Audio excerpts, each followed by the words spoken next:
in a second. I'll just get confirmation. It looks like the stream is up and running and good. Okay, we got a lot to go over today, guys. Lots and lots to go over today. I'll start off probably with my portfolio balance. We got Bitcoin in free fall. We've got the dollar wrecking ball continuing, crushing the yuan, the yen, the Brazilian real, the Indian dinar. China bond markets are in collapse. Deflation is kicking in with pricing within a lot of their markets. Not sure if the yearly stimulus is going to help a lot, but that's coming normally around the Lunar New Year, which again is kicking into effect here soon. So usually during that process or a little bit afterwards, we'll see a strong amount of stimulus. That's going to be needed. And I have a post too that we'll go over, just talking about how there is a lot of Chinese capital outflows still, and a lot of ways to do it. And they even advertise it in some cases across WeChat. So there are ways to get money out of China, and I do believe any liquidity going in will also find its way out. But we've still got negative global liquidity. We've got Tom Lee talking about how the beginning of the year has been a little rough and how historically that gives you a lower chance of returns throughout the year, but it doesn't necessarily have to mean anything, but it could. We've got Bitcoin looking to drop under 90K if you look over here. It's at 94, 95 right now. Peak volumes, you can see this little red bar. But if we don't get a bounce here, like we need a bounce here, right? We need a bounce at 94 or 95. And we do have economic data coming in today. We'll talk about that in a second. But if we don't get a bounce where we are, then we get down towards, the 92, 91 range, it's almost guaranteed we're going lower. I'll show you the chart talking about that. We've got Trump talking about buying Greenland, renaming the Gulf of Mexico to the Gulf of America, and then also acquiring Canada as a 51st state, acquiring Mexico, and making one giant supercontinent, North America, America.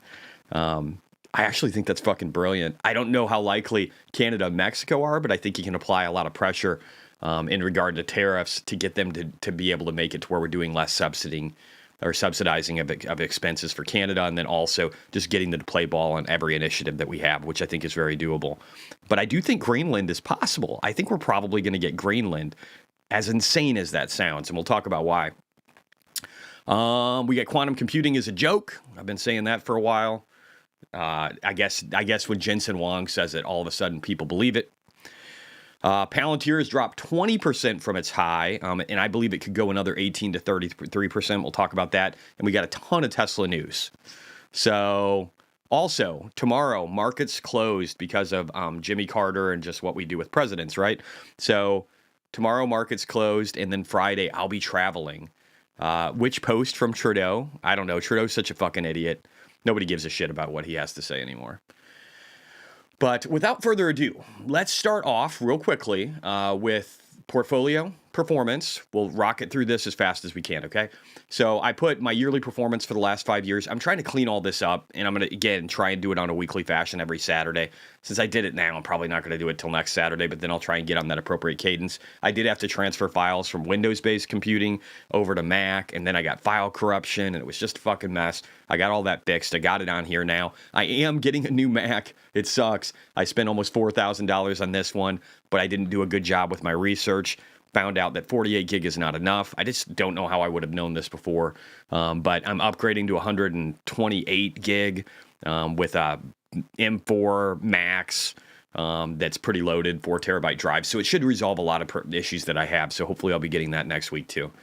But anyway, portfolio balance, I'm going to update part of this. So I do like this. So let me just show it real quick. So I put portfolio balance lows plus current. I'm going to add something else in here too. I'm going to add portfolio low / high plus current. And so what I'm going to do in that is right now I show the low for 2025 of 4.95 million. Again, my target was 6.5, so I failed miserably. But and then I show my current. This was as of yesterday at 5.567 million. Now I'm going to put another one in between these that's going to be the high of 2025 because I don't think this does a good job. This just makes it look like I'm always winning, which I kind of have been. But I also was right at 7 million a couple of weeks ago. So it doesn't let you know that I've retraced since. So in between the low and the current, I'm going to put the high. That way you can kind of see where I am, where I've been, and where I am. And I think it'll be a better representation of everything. So again, I'm trying to make this better all the time. Again, quick reflection of the balance. I said this isn't much different than the last update outside of our hitting a recent high of 7 million before dropping back down to this level. I'm going to try and do a good job of kind of painting the framework of what's happening in the portfolio. You can see I'm a lot more diversified. You can see I have less Tesla. I'm applying more leverage to Tesla now. I might be applying leverage with AMD plays here soon. Slowly buying Palantir, putting some money into MSTR and MSTX, and then probably some other plays too. I have roughly $500,000 right now, which is a nice chunk of change. I did buy a bunch of chips. I have over $400,000 in chips roughly right now. I did have an AMD position, but I got rid of that because, again, I'm looking to leverage in and I wanted more cash. So I'm putting all my keynotes kind of in here too on what I'm adding for positions, just to really trying to flesh out the details. If you guys have more input on what I can do better here. So again, you have my kind of the current week, and then you have what will be weekly, but right now it's probably like 2 weeks since the last one.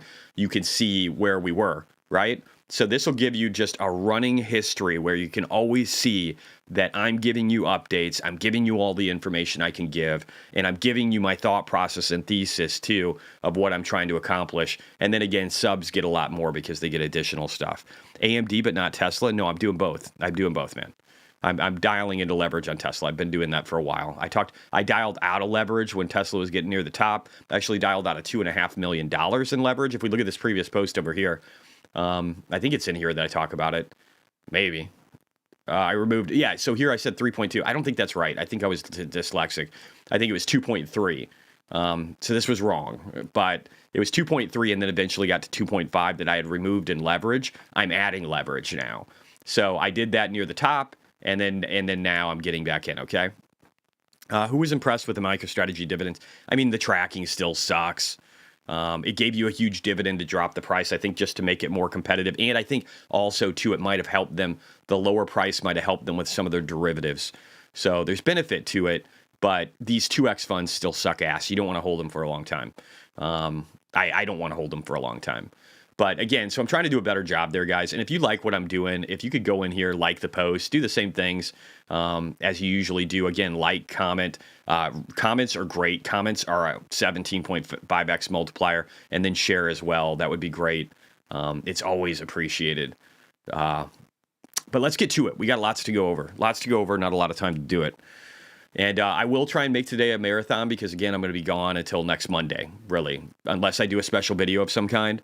It's going to be a while. So we want to go over as much as possible. So let's get the geopolitics and the Trump stuff out of the way. I'm going to do this fast. I'm going to rock and roll. I'm not going to get into too many diatribes because I just don't have a lot of time. So this says, Harry Stebbing says, I love London. I've lived here for my whole life, and I'm immensely sad to be writing this. In the last 4 weeks, or in the last week, I've seen 4 phone thefts, and tonight my phone was stolen by a bike gang for the second time. I pay $2 million in taxes per year. The lawlessness is off the charts. Entrepreneurs have left. The taxes are higher than ever. London is sadly falling. Kazin said, the same government and journalist who accused the Tates of sex trafficking overlooked actual sex trafficking. Elon Musk said, great point. Bizregard 24 talks about Greenland's connection to Denmark was severed on April 9th of 1940 in early World War II after Denmark was occupied by Nazi Germany.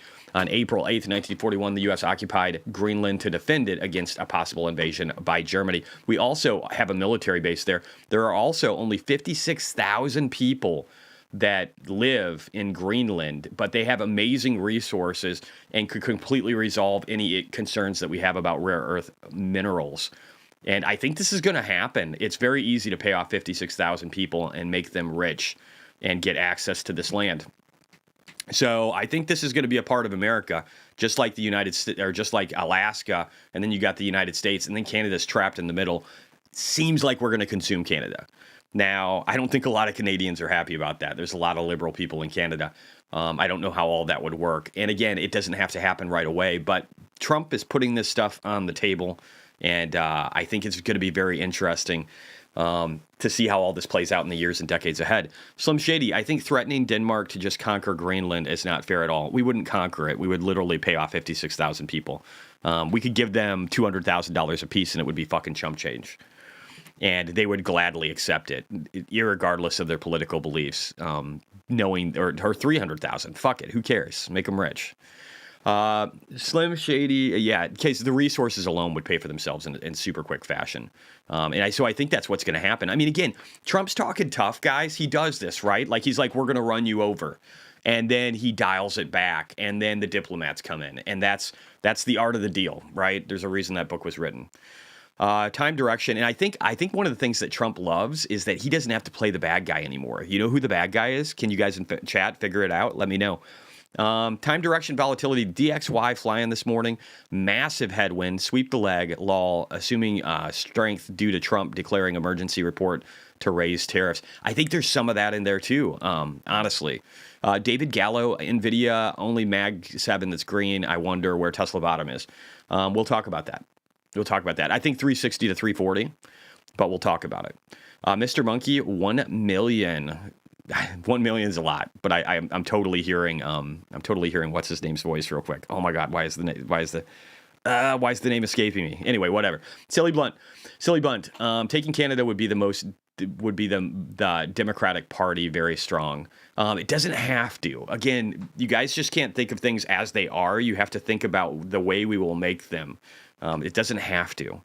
Eric Hebert, I don't know if I like the idea of absorbing Canada. I feel a bit uneasy. We're in a weak position, but I'm not against it. The subject is very taboo around here. Yeah, again, and I don't know that that's going to happen in a year, 2 years, or 5 years. But if America is doing great, Alaska's doing great, Greenland's been consumed, and we've been, and we're very successful, and Canada is still trying to figure out their shit.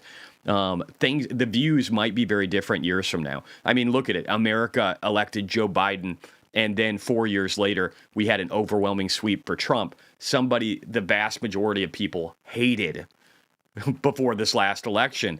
So I'm just saying anything can happen. And if you don't realize that in the investment world and in life, you're not paying attention. Dear Grip, Jesse, I saw you removed some percentage of Clean Spark. Are you? No, dude, it's just gotten lower. It's just fallen. I haven't sold shit. I bought more.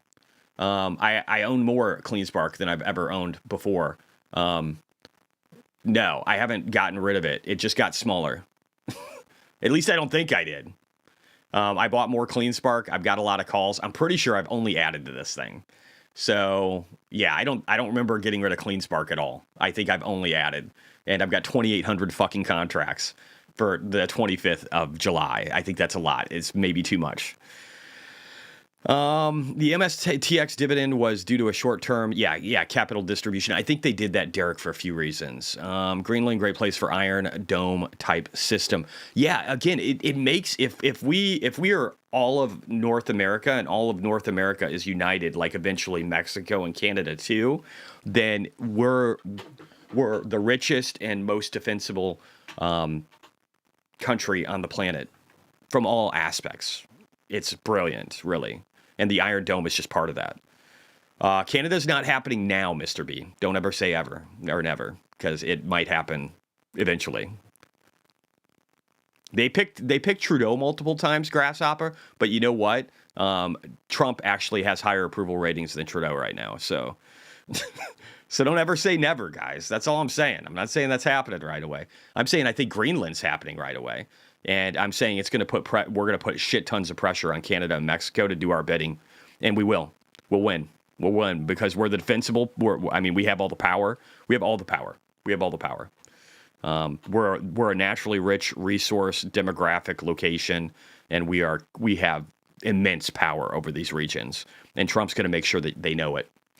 All right, let's keep going. We got a lot to go through, so I'm going to jump out of chat for a little bit. Billionaire George Soros and Bill Gates interfered with European politics for decades, spending huge sums to influence elections. They're promoting open borders and transfer of power from national governments to supranational organizations. Merkel and Macron had no issues with it, but it's funny how everybody's getting on Elon Musk's nutsack because of what he's done, and these guys have spent a lot more than him. It's just fascinating. I love where your head's at. I hope it happens. Me too. Norway, the Progress Party forced Statistics Norway to release ethnic crime data. Almost half of young Somali men in Oslo, 483 out of 1,000, got caught and charged with violent crime. Prosecution rate for violent crime in Oslo among men aged 15 to 24 is 2021 to 2023. So it shows just a massive amount. And here's the thing. I am not a racist in any way, but when you take people from countries that are violent and or have violent belief systems, and you import just tons of people into a region, you're just going to import the violence. It's just how it works. It doesn't matter what color your skin is. If you have tons of violence, gang activity, whatever it is, this is what happens. And also, in that same vein, when you have radical Islamists that love to rape children and cut off people's heads or stone people to death because of the fact that they dishonored them in some way because their daughter got raped, and so therefore she's had sex outside of marriage, so she needs to die. When you come from environments like that and you let those people just filter over the border, expect more of that shit, right? This is common sense. So Peter Sweden, again, moving on quickly. Grooming gay rapists, just horrible stories, guys. I posted a bunch of these. I'm not going to go through a bunch more. This is just talking about how Soros has funded, these guys have put hundreds of millions, billions of dollars into pushing an agenda of globalism where the World Economic Forum, the International Monetary Fund, like these group of elites control the world. It's not a good thing. And we'll just leave it at that. Shamath, Progressivism will lose big in 2025. This was the last All In Podcast, guys. Podcast was amazing. But in here, in 55 seconds, Shamath just talks about all of the left, just the woke left just dying all around the world. I want to hear it. This political loser of 2025 is going to be progressivism. When you look at what's about to happen in 2025, in Canada, Spain's Justin a fucking Trudeau mess. Is going to lose massively to Pierre Poilievre. I intend to resign as party leader, as prime minister. Bye, bitch. In Germany, AfD looks like they will win. In France, if there's a deadlock and it goes into an election, more than likely Marine Le Pen is going to win. And then in the UK, where you see this unfolding child rape scandal, if all of that comes to pass... Non-farms out already? It's already 7:16. Let's take a look. Did that come out at 7? We got ADP employment. Is that what you're talking about? ADP employment, 122K. They expected 140. Let's look at the actual trend. It's not horrible. It's also not great, right? Because again, if we go to the 3-year here, you see kind of like higher, lower, and dropping. So that's probably not going to fuel a bunch of positivity today. We do see a little bit of a bounce, though, in Bitcoin. So we'll see what happens there. Maybe bad news is good news, and people are like, oh, hey, then the Fed's going to have to juice the markets. Right, last I checked, guys, there was a 5% chance. If we look down here, I don't know why the chart isn't forming, but if we look down here, there's a 4.8% chance in January of getting a rate cut. So it's really off to March 19th. That's a really wide gap. And March 19th, let's see what we have here for a chance. If it'll even refresh. I don't know why this isn't coming through. It's not even going to it. So I'll check that later. But again, just not great chance of rates going lower. So I don't know what people are thinking there. But let's take a look here. What else did we have? We had mortgage-related data. It ticked a little bit higher. I think it's peaking out. We did get private business in the U.S. added 122,000 to their payroll. Oh, okay. So that's just a breakdown. That's the summary of it. But mortgage rate ticked a little bit higher, 0.02% higher. Mortgage applications continue to be negative, but got a little bit better than the last read from a week ago. Mortgage market index continued to go lower. Mortgage refinance index ticked up just a hair. So mortgage is still just being utterly fucked right now. What website is that for the rate cuts? It's the CME Fed Watch tool. It's CME, like just type in CME Fed Watch and you'll get this. Normally though, normally it populates here. I don't know why it's having issues. I'll have to see if it's a cache related thing or something on my computer or something broader with them. Anyway, so we got Fed Waller speaking in about 12 minutes. That could move markets. We also have initial jobless claims in 12 minutes. We have continuing. We have the 4-week average. Again, these were These were better last read, but are they going to be good this read? And then at 9, we have wholesale inventories. And then it's a bunch of stock commodities and reserves. And then that's about it. That's about it for today. We got a 30-year bond auction at noon, and we got industrial production output for Argentina. I'm loving Argentina. I'm close to $100,000 in it right now. Like the dividend with it. It's very exciting. So, that's definitely something I'm going to keep tracking for shizzle. All right, so we'll come back to this in about 10 minutes. We'll come back to that. Let's keep rocking and rolling. So again, I think Chamath's right. I think that's what's happening. And when you have stories like this coming out of the UK, guys, where you got a taxi driver who's jailed for 7.5 years over a Southport social media post, 7.5 years. I don't give a fuck what this guy said. If it wasn't talking about murdering somebody, why would he be in prison for 7.5 years? If it was making jokes or saying that people suck, why would he be in there for 7.5 years? Anyway, that's that front. I don't want to get too deep. Let's talk about the Trump side, roll out of this real quick. So we've got John Fetterman, a Democrat, who is literally talking about now how he believes that that we need basically border reform. I won't go into all the details. Watch the video for it. But he's essentially saying if people commit fucking crimes, get them out. And we should have a controlled border. And he's been talking to, oh, God, I don't want to say this because it just sounds horrible. But who's the gay guy that Jordan? No, not Jordan Peterson. He's the Canadian dude, the psychiatrist. What is his name? Scott something Pressler. Scott Pressler. He has been talking to Fetterman about trying to switch sides. And if anybody can do it, dude, Scott Pressler is going to be the guy. So very fascinating. George said President Trump just announced that he'll place massive tariffs on Denmark if they don't immediately relinquish all control. I don't even think they have a lot of control over it. And again, if you pay the people off, the 56,000 that are there, I think we get control of it. By the way, the latest, what is the latest drama with Sam? I don't give a shit. Sam Altman is the devil. I don't care. I'm assuming he's wrong. If you guys haven't seen this, the fires in California are getting wicked bad. As of last night, these things were moving at 2 to 3 football fields per minute. There are crazy videos showing just how bad the fire is. I'll just segue for a second. I got to show this to you. This is just nuts, and then we'll move on out of this. There's just a couple other things under the Trump section, but again, pretty wicked fire. This is a school burning down in Palisades.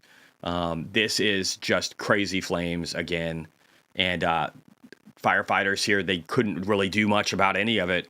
And then here's a person outside of their house. Look at this. 2 men and a dog trapped in the Palisades fire surrounding their home. Look at this. Can you imagine how scary this would be? This is frightening right here. This is frightening. This is like trying not to get incinerated. Hopefully they made it.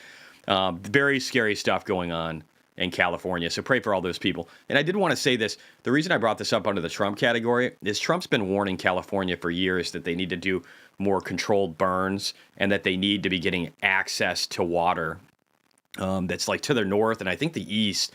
But there's areas where he said you need more water. You need to keep this whole area hydrated, and you need to be able to attack these fires aggressively.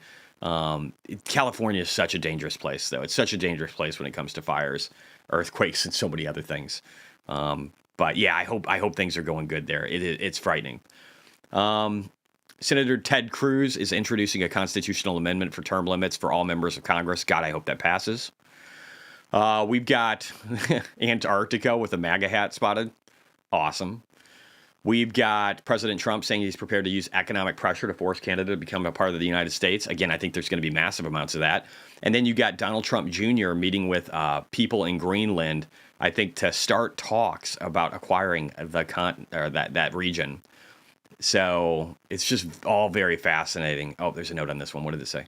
Donald Trump was not there to have any discussion on buying Greenland. The prime minister has stated that very clearly Trump Jr. was the only to shoot content for a podcast. Okay, all right. Again, I still think we're going to get it. And then this is Biden trying to take credit for a drop in unlawful crossings across the border, even though they let it run rampant at the worst levels in history for 3.5 years. Again, just more bullshit. I don't know. There's a lot of good stuff happening. I think the Trump agenda is getting through. I think there's so much success there. Moving on. U.S. economy. Let's keep going.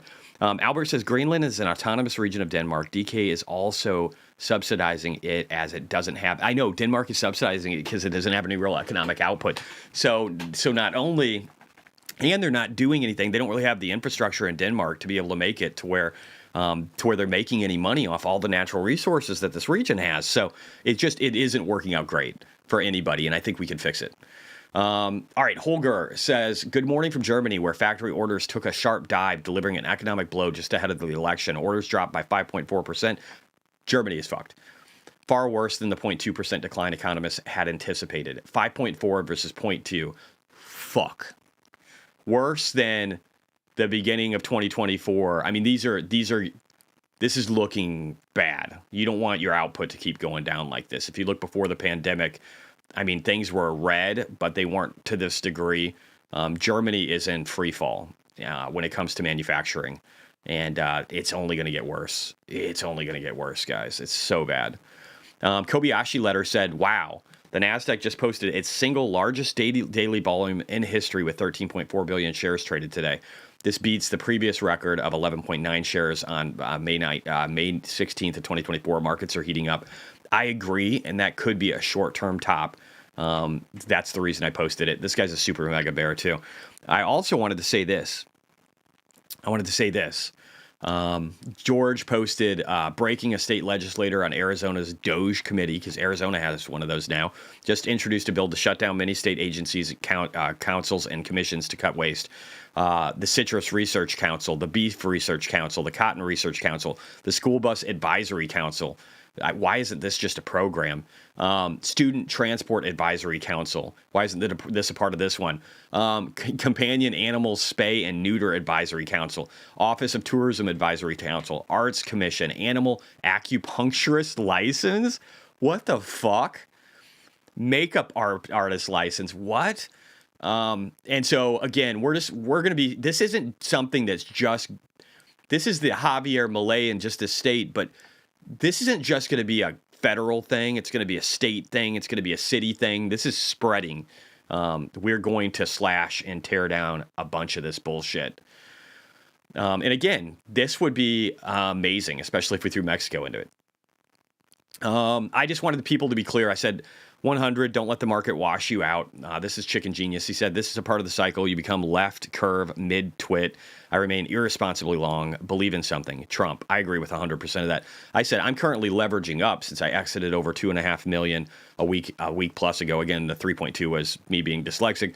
Before the market started to really roll over, I said, so now it's dip buying time. So I was selling some stock for Tesla and AMD and a few others yesterday. And then I've been leveraging into things like MSTR and Tesla calls. So I'm still trying to apply leverage to where I get the same kind of returns, if not better. But at the same time, I'm also giving myself some cash. So it's kind of the best of both worlds. All right, real quickly. We've got about 3 minutes until more economic data. I did want to say, so again, with Denmark, U.S. is highly valued ally. We have a military base there. They're a small country. We can contribute greatly with the alliance. Denmark is having to subsidize them a lot because they don't have any real revenue coming in through the region for the 56,000 people that live there. They have the capability to mine and extract oil, selling to someone who can make sense as does not selling. We don't want it to go to China. They have oil. They have tons of rare earth minerals. We could literally remove our dependence with China for all this stuff. It logistically makes tons of sense. And this just shows history and control of it. And it's talking about how it's a marriage made in heaven, and I agree. There's no water coming out of the Palisades. The fire hydrants have no water. I know, right? This is the fucking stuff Trump was talking about forever. It's just so much stupidity in California. Is it a surprise at all why Zuckerberg is moving business out of California and over to Texas? Not really. So again, Palantir, I think, can drop a lot. We'll talk about that in a sec. It's dropped 20% from its high, and I think it could drop 18 to 33%. And we'll show you some charts and why I think that can happen.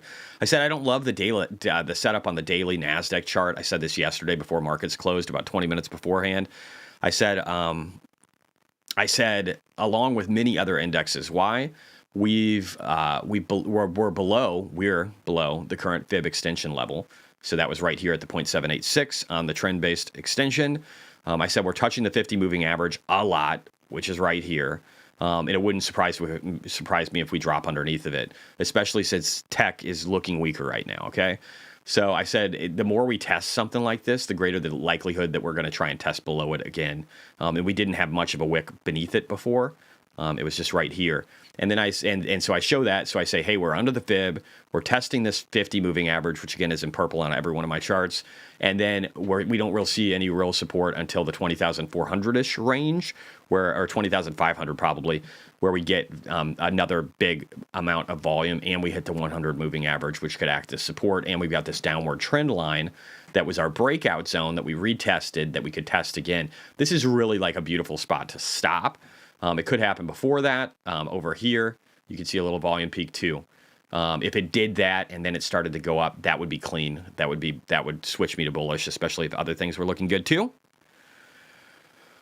I'll try and look at that post in a second on X here. But yeah, so again, just trying to provide some clarity on the fact that I was a little bearish, and that's why I switched to more cash on top of, again, leveraging in a lot to MSTX and Tesla calls.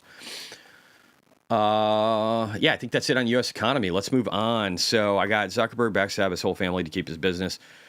Kamawa said, Jesse, you should check out payment solutions company UCO, a $40 million market cap with $100 million expected sales this year. I'll add it to the list. I got a lot of things to check out. Let me just put it on here. UCO payment company pro growth, I'm assuming, question mark. All right. And Purdy Financial said, Jesse, this is a great clip Elon posted about the UK and corrupt Kier. Oh, God, there's so many. Let me just see real quickly. Oh, yeah. It says, do you not see that by resisting an inquiry, people will start to worry about a cover-up? She's 100% right. She's 100% right. I'm going to kill this for now, though. I don't want to go too deep down the rabbit hole. Jobless data is decent. Jobless claims just came out. Let's get to it. That's probably good. That'll help the market if it is. Can't really tell if it is yet. Bitcoin's barely got a bounce. Tesla's not doing great. Nvidia's only up 1% after dropping over 6.22 yesterday. So we'll see where things go in the market. So far, they don't look super green to me.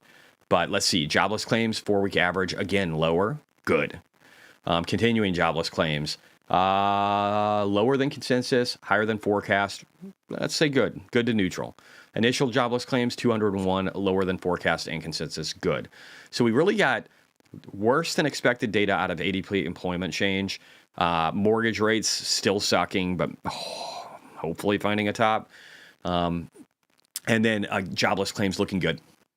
So one would expect that this would be maybe a bouncy day. I don't know. Let's see. Palantir down 2%.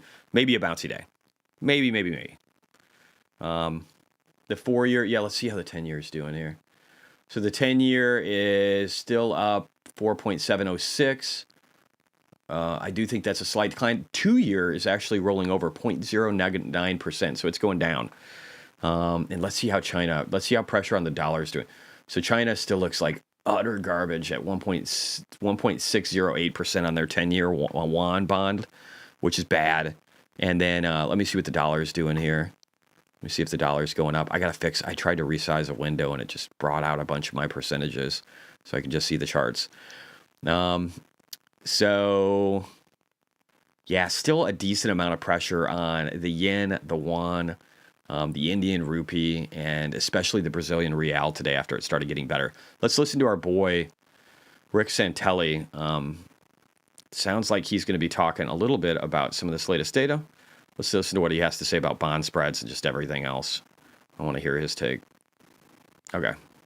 Negative territory. Now we've come back to about the flat line. line. Me too. So a lot riding I on bought this. it last night. Treasury yields have been moving higher. In fact, the 10-year was sitting at 4.71%. That's the first time we've been above that level in a very long time. So we've been watching, trying to figure out what to make of all of this. Rick Santelli is standing by at the CME in Chicago. And Rick, the numbers, please.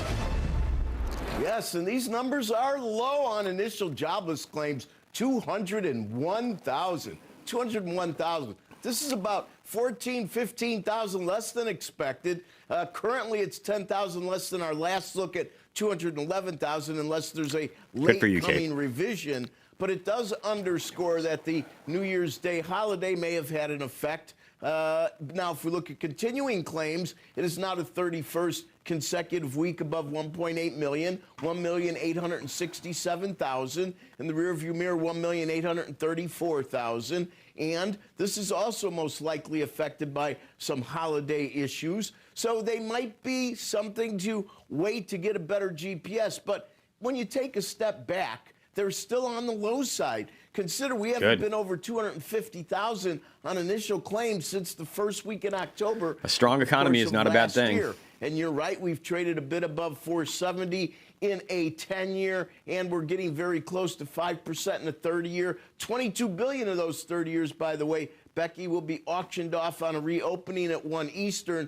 We want to pay attention. You know, yesterday with interest rates rising, that was not viewed as a concession on the 10-year. It didn't make the demand spur higher because investors thought, wow, this is a blow off top. Rates are going to come down. It's exactly the opposite. There's a lasting effect here. And what's most notable is in term premium and yield curves. Right now, we're trading over the yield curve is very inverted. Basis points on the 2s to 10s. I've been talking about this spread for a year.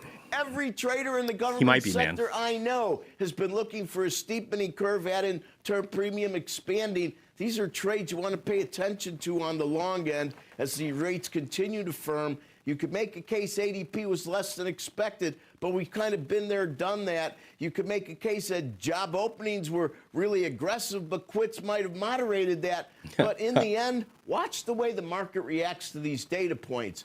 201,000, I'm not seeing rates move down that aggressively. Market's pretty smart at this point. Becky, back to you. Explain that to me a little more, Rick. I'm thinking through what you said. We were above 4.7%. We got these numbers, the earlier number. All right, I'm good. I don't need much more out of that. So, again, we have more. Let's see. We have wholesale inventories at 9, guys. So we got about an hour and 25 minutes. Markets opens in about 55 minutes. Let's keep rocking and rolling. I do want to get, let's keep going through here. So U.S. economic data. Let me see if I've got anything new in here. I do believe I had more things, so let me just see if I've got them. There's some good ones in here if I have them.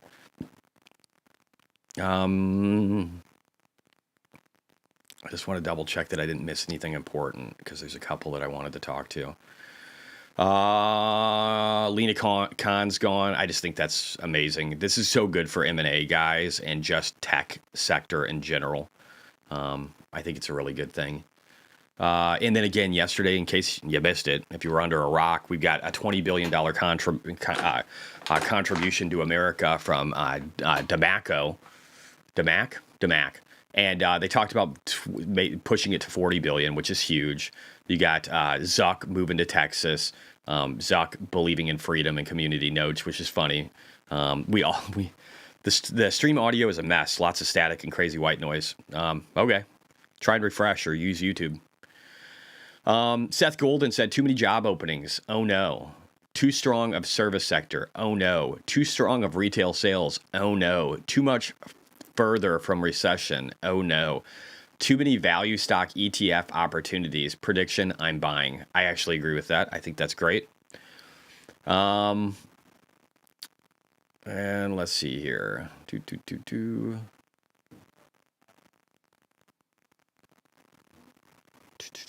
Yeah, everything got resorted. Fuck, I hate that so much. Anyway, if I can think of the rest of it, I'll pull it up. Let's move on from this one.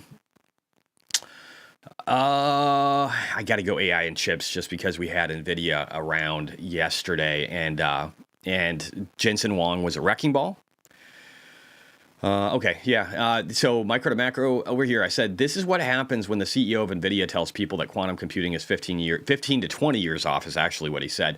And then, again, we've had people even in this chat talking about ionic and Rigetti computing and D-Wave and quantum. I mean, they were down like 20% yesterday. And these, if they don't get crushed now, they will be getting crushed. I wouldn't expect them to make all-time highs. I think people should get out, not financial advice. When you can't make money off of something and you don't really have a product yet, but you've got a dream, I don't think that works out well. And again, there's just Amit talking about it too. There's a video about it. Then we got Phil Basile. He says, Jensen is in a great spot. Oh, I like this one, actually. So this is talking about Elon is a phenomenal position with a fantastic AI factory. So let's listen to Jensen Huang talk about Elon. And Elon has a great advantage because, number one, his AI factory for his cars is fantastic. Has a lot of NVIDIA gear in it. His AV algorithms is incredible. It's the best in the world. And he has a very large fleet of cars on the road that allows him to collect a lot of data. And so I think he has just a phenomenal position, and he's been working on this for a long time. And so he's going to be in a great position to take advantage of it. This is literally Jensen Huang saying that Elon Musk is in the lead, okay? But I like this too. It says, Jensen is in a great spot. You sell a boatload of compute to Tesla. You watch what Tesla does with it, and then learn from them. You produce SDKs that mimic a bit and promise a lot. All the second and third tier company OEMs like Toyota come running to you because they're trying to find a product that's like Tesla. You sell them a boatload of compute, plus training and inference, plus simulation compute, generative, and then you rinse, wash, and repeat, and then they've got it, and then it says, and then he said, and it's not your fault if they don't produce anything. I actually really like this. It's very, very true. And then Jeff Lutz says 100. I was thinking the same, and actually just posted something similar.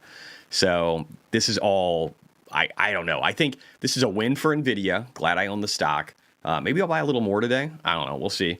They got slammed pretty good yesterday, and plus I like the dividend. And it's a good thing to pull from in case I need cash later on, because I think it's going to be pretty strong and resilient. But yeah, they're in a great position. Amazing product line. If you guys didn't look at the unveils, they've got one essentially AI supercomputer that can do all this AI related stuff and is 1,000 times more powerful than a regular computer, and it's about yay big. And then their video cards, it's a little bit of cheating on the frame rates, but essentially you can get with the lowest end model of their new 5000 series, you can beat a 4090 with a little bit of tomfoolery there. But it's crazy because, again, that was like $2,000 or $2,600. It was like a really expensive card, the 4090. I can't even remember exactly what it was. I know I bought one for like $2,000. Maybe it was marked up. But then you're comparing that against a card that's like $550. And they're just getting, it's going to be so much more powerful than the previous series. It's fucking amazing. My boy Jensen is originally from Taiwan. He won't let anything bad happen to me. Nice. And Shay Boulor, I don't know. He said NVIDIA says AI-driven growth will last for a decade and that demand continues to exceed supply. I agree with that. And then again, Project Digits. This is Project Digits, guys. This thing's a supercomputer that is 1,000 times more powerful than your average laptop. Just insane. Project Digits, again, by NVIDIA, a $3,000 personal supercomputer that's 1,000x more powerful than an average laptop. Instead of being that big, they show in this video, they shrink it down to that. I'm sorry, that's fucking insane. There's no company innovating outside of Tesla. There's no tech company that's really innovating at the rate these guys are. It's mind-boggling. And again, that 4090. And then look at the performance here, guys. Like for the 5090, it'll be $2,000, but it'll give you 3,400 AI tops versus RTX 5070 that can do 1,000. So you're getting a massive amount of performance boost here. Frame rates are going to be ridiculous. And for anybody playing just video games, it's going to be a different world. And again, this is just NVIDIA letting everybody know they're in robotics. They're providing the tool sets for it to all the people that want to try and compete with Tesla on autonomy and robotics. And I think the vast majority of those will fail. But it'll be a massive cash cow for these guys. And I think that's brilliant. Again, they can work with Tesla, grow with Tesla, use Tesla as an example to be able to get people to buy your product, and then, again, produce great products. I think it's all good. This didn't turn out so good. It looks like January 6th Cantonese cat on the just kind of the measured move up. Again, when we're doing technical, guys, it's the lowest end of the rung. So we could be wrong. Things can dive down. We're here to show you support and resistance levels and then try and learn as much as possible. You can only hear static on his mic at high volume. Medium volume is not really noticeable. I don't know what to tell you. Are you guys okay? Is anybody else having problems with the mic? I don't know. I'm moving on. If other people don't have problems, I'm moving on. Jensen's praising Musk a lot lately. He needs him. That's why. Marty says, I hear it both on my phone and on my PC and YouTube and X mostly. So audio sounds fine. Perfect. And then other people are having problems on everything. Is it different than normal? Okay. I'm just going to move on then. Semi's outperformed. I'll check the stream later and see if I can find settings that make it better. But I'm just going to assume we're good.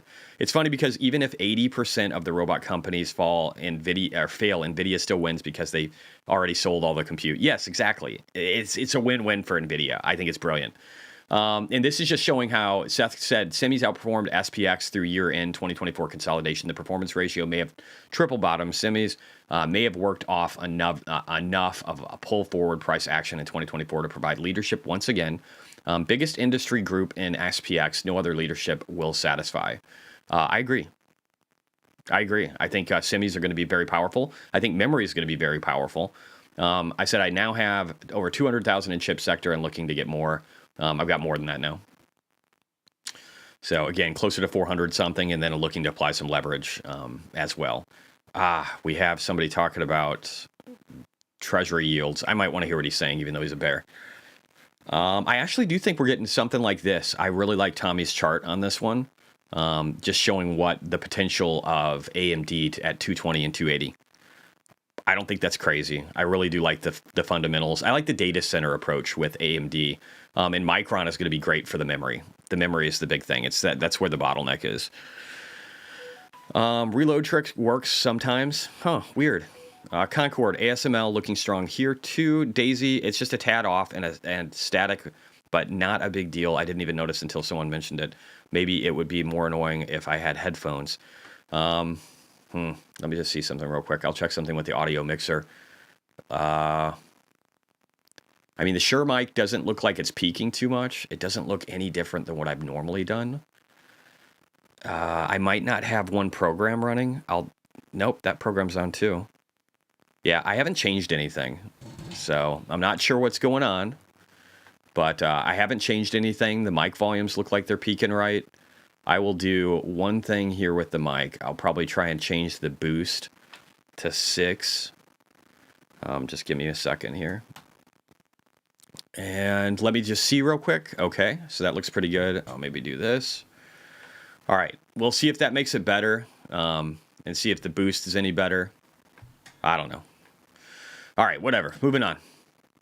So Seth Golden, although semis are biggest industry group in technology sector, tech sector still in a very, very strong uptrend. Semis at weekly support could go either way. Year-end flows will prove and tell of the tape. So he's showing semiconductors, he's showing technology, that technology had a strong trend, but then, semis were starting to roll over, but then he's also showing how we started to establish strength. And JC was just pointing out how this should be a dip buying zone. All right, so I'm good. I'm good on all that. We're moving on. Let me see what else. Palantir. I do want to talk about this real quick. So again, Palantir Urkel said, in danger of getting Cramered tomorrow if it doesn't bounce here. And it's in a very bad place. So I'm going to pull this over real quick. So I just want to show you guys. Now, we could bounce. I've got an order to buy another 50. That will put me at over $20,000 in Palantir, down about 4% since I bought it. We could bounce here. This is the first fib. We could bounce here if the economic data warrants it. I still feel like we're going down. I'd be surprised if we don't test down to at least like the 60 level where you start to see some peak volumes over here. But honestly, there is just a massive void in volume, like literally none, going all the way down here. And I'm going to switch to the daily because I don't even think I have the gaps in here, but they're so huge, guys. I just want to draw this real quick. Look at the gap right here. Look at that gap on the daily time frame for Palantir. It is huge. It is huge. And that's a big deal. So I'd be surprised if we didn't come back and try and test this at some point. It just seems very doable. And again, there's another one over here. I don't know. I don't know if that's as doable. The market would really have to shit the bed to get down to this one or to get over to this one down here. The market would have to shit the bed. I'll change these to my proprietary green. I mean, proprietary, whatever. It's not really. But I'll change these to my green. But I would be surprised if we at least don't try and test down to the 200 moving average in the like 61 to 50 range, and or just really down here towards like the 43. It seems like this is the gap range to close. And again, it could go lower because if we look over here, that testing back down to here is really testing the wick on this larger time frame. If we go to the weekly, you can really see it. So again, there's just not a ton of volume in this older time frame. This is the old previous high.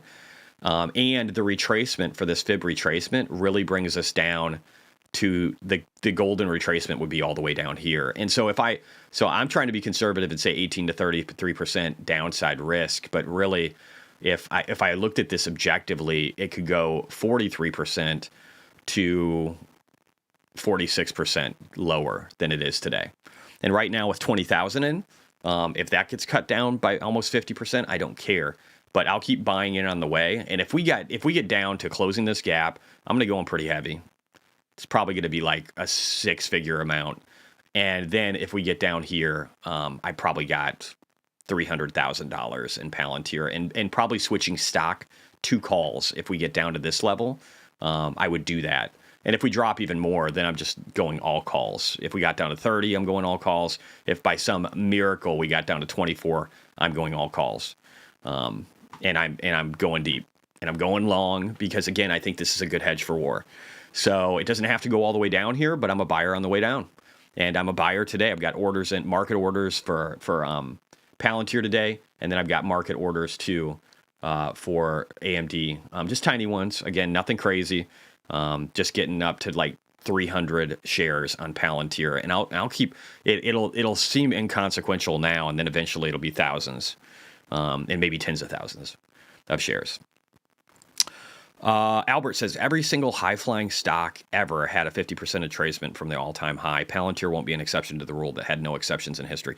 I agree. I mean, everything ends up retracing at some point. I was talking about this, guys. I'm going to jump back over here real quick. I was talking about this. So people were asking me, they're like, damn, dude, how did you make money in 2022? And I incorrectly probably said, well, you know, I bought Meta on the lows in the 70s. I bought with leaps. I bought Tesla in the 100s with leaps, and I bought Palantir in the 7s. That's not really accurate for this range. That's what I did that at the end of 2022, which gave me a huge benefit in 2023. And again, these are low balances, guys. So 2023, I ended up actually doing like pretty insanely well. Then it pulled back a little bit. And then 2023, I made 600%, so I really crushed it there.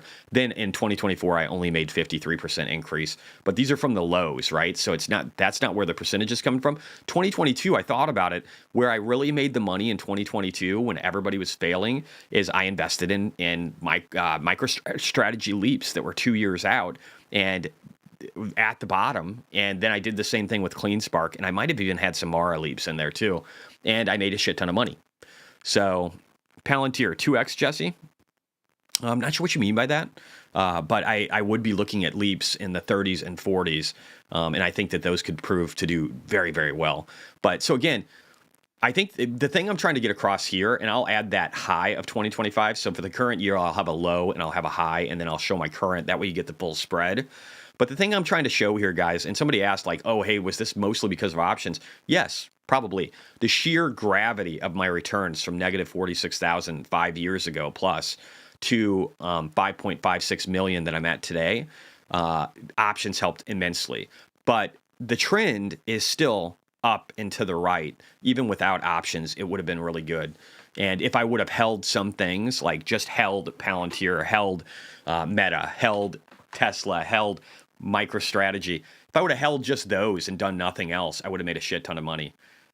Just in stock. So you can do really well. And again, the trend is still up and to the right and a pretty significant, like this is a good trend. If you see somebody that can invest like this, especially if I can pull this off, something that still looks beautiful after a major market downturn, then I'm somebody that's really trustworthy and you want to follow. If I can pull that off, I'm badass and you want to follow me. But anyway, just trying to clarify a couple of things. And I do think I'm badass, but I'm a little arrogant too. and humble. I'm a combination of like arrogant and humble. So if that's the thing.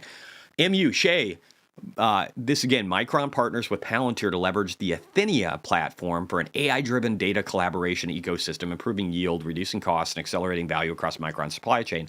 Love that. Love it. Micron up 1.46% today, and one of the only stocks that really did well yesterday, up 2.67 out of the chips. Justin's options video was life-changing for me. I'm glad to hear it, JT. I know I've heard your story, dude, and I love hearing about people making a bunch of money. That's kick-ass. Me and Mahindra said I'm exactly where you were in 2020. Let's see how it plays out. Dude, I'm rooting for you, bro. It's going to be a tougher market over this next year and 2026 potentially, but stick around and let's make it happen. Gaurav says, are you not worried about AMD P ratio above 100? Well, let's just look at that real quick. And actually, I'll probably use this as a quick segue because I want to look at AMD options. I don't know that I'll get in them today. I'm still looking at ARCG options too, but ARCG looks like ARCG's down. So ARC yesterday, which was phenomenal, really, considering what the day was like, and then 0.27% today. So if we see some kind of options crush, I'm probably going to focus on getting a little more of that too. Humble and arrogant, fitting the rest of high functioning autistic community here. Thanks, Daisy. All right, AMD. So AMD's forward PE is 28, and that's what I care about. I actually think that's really reasonable and cheap. So no, I'm not. Estimates show that their revenue is still going up. Shows their EPS exploding. And I don't know, no crazy issues here. Again, kind of on a growth pattern for institutional ownership if we go over the yearly. No major short interest, nothing really to worry about in regard to insider activity. Sentiment, I love this new one. New sentiment is still bearish. I love that. Social media posts are not that high. Let's go to extended too. This is better. So you can see where everybody was pumped about. Everybody's talking about AMD like 3 weeks ago, right? And then before that in October. But it's kind of dying off, and that's when I like it because then the options chain is going to look better. New sentiment, not great. X is still kind of bullish. I think some of that they're gauging off of this recent activity and like, again, about 2-3 weeks ago where everybody was talking about it. Stocks twits is neutral. Don't really care much about them. Analysts are bullish, not super bullish. Earnings call was very bullish. It seems like most earnings calls are when it comes to this metric. But the thing I love is I love the data center side of their business. That's where the money is, I think, for them, is the data center revenue, which is like $3.55 billion in this last quarter out of 6.8, which again is over 50%. And that appears to be still growing at a really good rate. I think these guys can do well. I think there's going to be a market for them. Carp hating Trump may not bode well for Palantir. What do you mean hating Trump? I think he actually... Has he said something really negative about Trump? Mike Shumate, in 4 years under Doge, Palantir will be the big winner. I'm hoping for a big pullback. Yeah, and again, JD Vance has an affiliation. Some of the PayPal mafia is very affiliated with Palantir. I think that's a good thing. I think Anduril, I still want to get in pre-IPO. I want to get Anduril, so I'm going to try and get at least a six-figure position on that since I keep forgetting that I'm like what do they call that? Certified something? What do they call it? An investor that's rich, that can buy things before they go public. I don't fucking remember. You guys help me out here. Yeah, he hates Trump and was vocal for Kamala. Was he, though? I heard a lot of interviews where he seemed to be playing a very diplomatic role. Accredited. Thank you, Sack. God, geez, my brain, man. The ADD does not help me Sundays. All right, so real quickly, I want to jump over. I'm going to look at AMD. We're going to pull up the chart. We're going to look at targets, and we're going to talk about some of this shit, okay? I did buy ASML recently, too. I thought about ASML. I've been trying to think of what does well in war. I thought ASML would do well in war. It does not. A huge amount of their business comes from China and from Taiwan. So they would actually probably over the short term, it would be a good hedge would be shorting that position. So I'll probably be checking into some of that. But I do think that companies like Palantir could be really good in a time of war, and there's probably some other positions. Also, TLT, I've had to rethink that completely.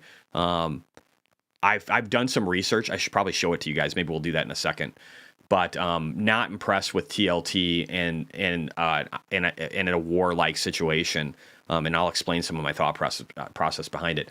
So real quickly, we're going to look at my targets on AMD. and what I think could happen. So again, could we, in the latter part of 2026, get up into the 280s or something like I think Tommy was talking about? Yeah, it seems possible. I mean, this is the end of October over here. I think that's possible. But again, we're always going to shoot low. We do have what appears to be a very strategic bounce here, off of something that was a trend line of support where we hit it here and here. So we got 2 points to establish a trend, and then we hit it here and here. So that's 3. So that looks good. So I do think that there's an opportunity, and if we flush underneath this, that opportunity probably gets even better. But I do think that this is a zone where we see some kind of bounce. And I think if I just draw this real quickly, we're getting to that. And this is a falling, tightening wedge, which is usually a pretty dramatic breakout to the upside. So I'm going to probably keep this like simple and look towards a target of like 200 or something in that range. No, that's incorrect. Carp is for freedom, but does support. Yeah, he's liberal in his views, but I don't think he's going to try and start a fight with Trump. I agree. Why not shorting Palantir while it drops and buy the stock? I don't know. I don't trust a short on Palantir. It's too good of a company. So I'm just gonna buy the stock. William asks, somebody said that AMD CEO and Jensen are cousins. Yeah, that's correct, I think. Yeah, no, I think that's right. All right, real quickly here. So you got like two brilliant people running different companies that are in the chip sector that are cousins with each other. I mean, maybe they hang out at family dinner. I don't know. But it's pretty sweet combo. So if we look here, we do have, well, no, we don't really have divergence because, again, it did trend that way. It's pretty much in line. If anything, we have a bullish divergence down here that started on the MACD about in May. So that's actually pretty good. It's only on the MACD. We don't see it on the RSI yet. But the RSI, I mean, this could be the moment where it starts establishing higher lows. Very interesting. Very interesting. All right, let me keep looking here. So AMD. So I'm going to say a target of, I'm going to say around 180 to 200. We're going to look at the options contracts and see what they look like. Probably going to not go out too crazy far. I might even do like a June 2026 just to keep, I don't know, but they might get crushed. I'm probably going to stick with the global liquidity cycle on this one. I don't trust it as much as I do. I don't trust it as much as I do. What am I trying to say? Tesla, where I have June contracts. So since I don't trust it that much, I'm probably going to stick with this. So we'll try like the 200s. We'll throw some stuff in here, and then we'll punch in that 280 to give it time to go there. And again, I'm just going to throw like in 100 contracts. What is that? 82,000. Not a big number, at least not for me. So let's just go over to here. We're going to do 280. And again, if you don't hit the targets, things don't end up turning out very well. So we want to hit targets. But this is kind of a steeper curve here where we could burn if we don't go a lot higher. And right now we're in the 124 range. This is probably going to be a little bit lower. This hasn't calculated for this morning. So I'm just going to say if I can get this in the 815s, and then we'll look at it. But if we get up to the 200 by like June or July, it's a 300% return on a 60. If it's by some miracle gets up to 280 by the end of the year, I don't know, this might be hard, then it would be 900% of 124. I don't actually love these numbers so far. I don't love it because here's the thing, chips will get destroyed if the economy takes a shit. They will just get utterly destroyed. Or I should say, not if the economy takes a shit. They'll get destroyed if we have war. So I worry about that. So I'm definitely going to use some of these as a hedge for downside risk because they will be. And ASML would just get absolutely pummeled. It could get pummeled and then end up doing better, but it would get pummeled over the short term. And I think things further down the chain might be easier to short, like the NVIDIAs and the AMDs at a time of war, because again, they would just shut down. Now, the question is, if they shut down, you're going to see like price gouging on the cards that are left, but I don't think AMD will get a lot of that. They can't really raise their prices. So it's going to be very fascinating. I just bought 310 calls for 2027 and keep buying those. 310 is a pretty aggressive price target for AMD. That's the only thing I'm going to throw out. You're basically saying that if that happens, it's able to break through a trend line that was established back in November of 2021. So that's aggressive in my opinion. Not that it can't happen, but I don't love it. Own Palantir for war. I think so. Own Palantir, own Anduril, and short some chip sectors. And maybe even in a time of war, I'm probably looking at shorting Amazon, and I'm shorting chips. And maybe Starbucks, because again, Starbucks has like 7,500 locations in China. Probably wouldn't look good on their bottom line when they have to write off all that shit. And if we're going to war, we're probably going to tighten the belt. I don't think we'll be doing $5 coffees or $6 coffees. And I think people will end up buying war bonds. So there's probably a few different ways. I've got to talk about TLT. Maybe let me do this. Let me see what I was. So what did I do? I did something. Let me just find this real quick, guys. I'll pull it over here. So we'll pull up. And again, China's disintegrating, guys. We have to talk about that. This precipitous fall is scary as fuck. And their 30-year was continuing to fall yesterday. But let me see. SPX, XPS equal weighted. What was it that I was looking at? I had US 10-year wars. Okay, here we go. So I was trying to do some research to understand war better, right, throughout history. And so I used the 10-year as kind of a guide for that. And here's what I found, guys. I found World War I, the 10-year yield, right? So like if we're thinking TLT, think drop. So the 10-year yields skyrocketed 60% in World War I from, let's see what time frame here, from about March of 2018 to December of 2020. So in less than 2 years, so let's say, because I did that for like leaps, right? We saw a 60% increase in yield. That's interesting. Yeah, stocks go up with war isn't just a generic statement you can make. There's actually a lot of things that happen where you get a plummet. You get a plummet in the stock market. You get a massive increase in yields and bonds initially, and then you have a decline. At least that's what happened in World War I. But again, that's probably pretty close to after the war. But if you look at bond yields, again, the 10-year, massive pump in World War II that happened almost instantly. Korean War, pump of about 20% over a period of a couple of years. If we go over here towards Black Monday, I'm trying to fill this up with other events too to get a better idea of how bond yields perform, just to where I could do that like TLT play or some other play. And again, Black Monday, 20% drop in bond yields in a very, very short period of time. The September 11th, we saw a 10% drop in bond yields. But when the war with Afghanistan started, we saw an increase of 31%. So essentially, the pattern I've seen over here, guys, if we go back, if we look at least some of the big wars, World War I, World War II, Korean War, I don't know if Vietnam and these others, they weren't as consequential. Or again, the war in Afghanistan, yields climb, which is fascinating.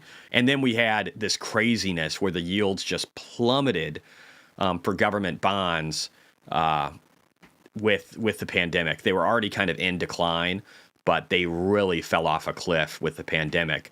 And then they skyrocketed after the pandemic once we started to become dependent upon China. So I'm trying to think about all this. So war is really bad for inflation, you said. Inflation increases with war, usually. But in the world wars, we did things like price controls, and we kind of managed the longer end of the curve in a similar way. And then we did things like war bonds, and then we tried to make everybody patriotic to save the world. So there's a lot of weird stuff that happens in war. But here's the thing I'm trying to tell you is TLT will probably fucking plummet in war initially. And the 10-year could go up higher in war. So I'm trying to think about, they're talking about Palantir right now and its fall from the highs. I don't know if they're providing, ask Jim Cramer. Ooh, is he going to say buy it? Because if he says buy it, we're fucked. It's going lower.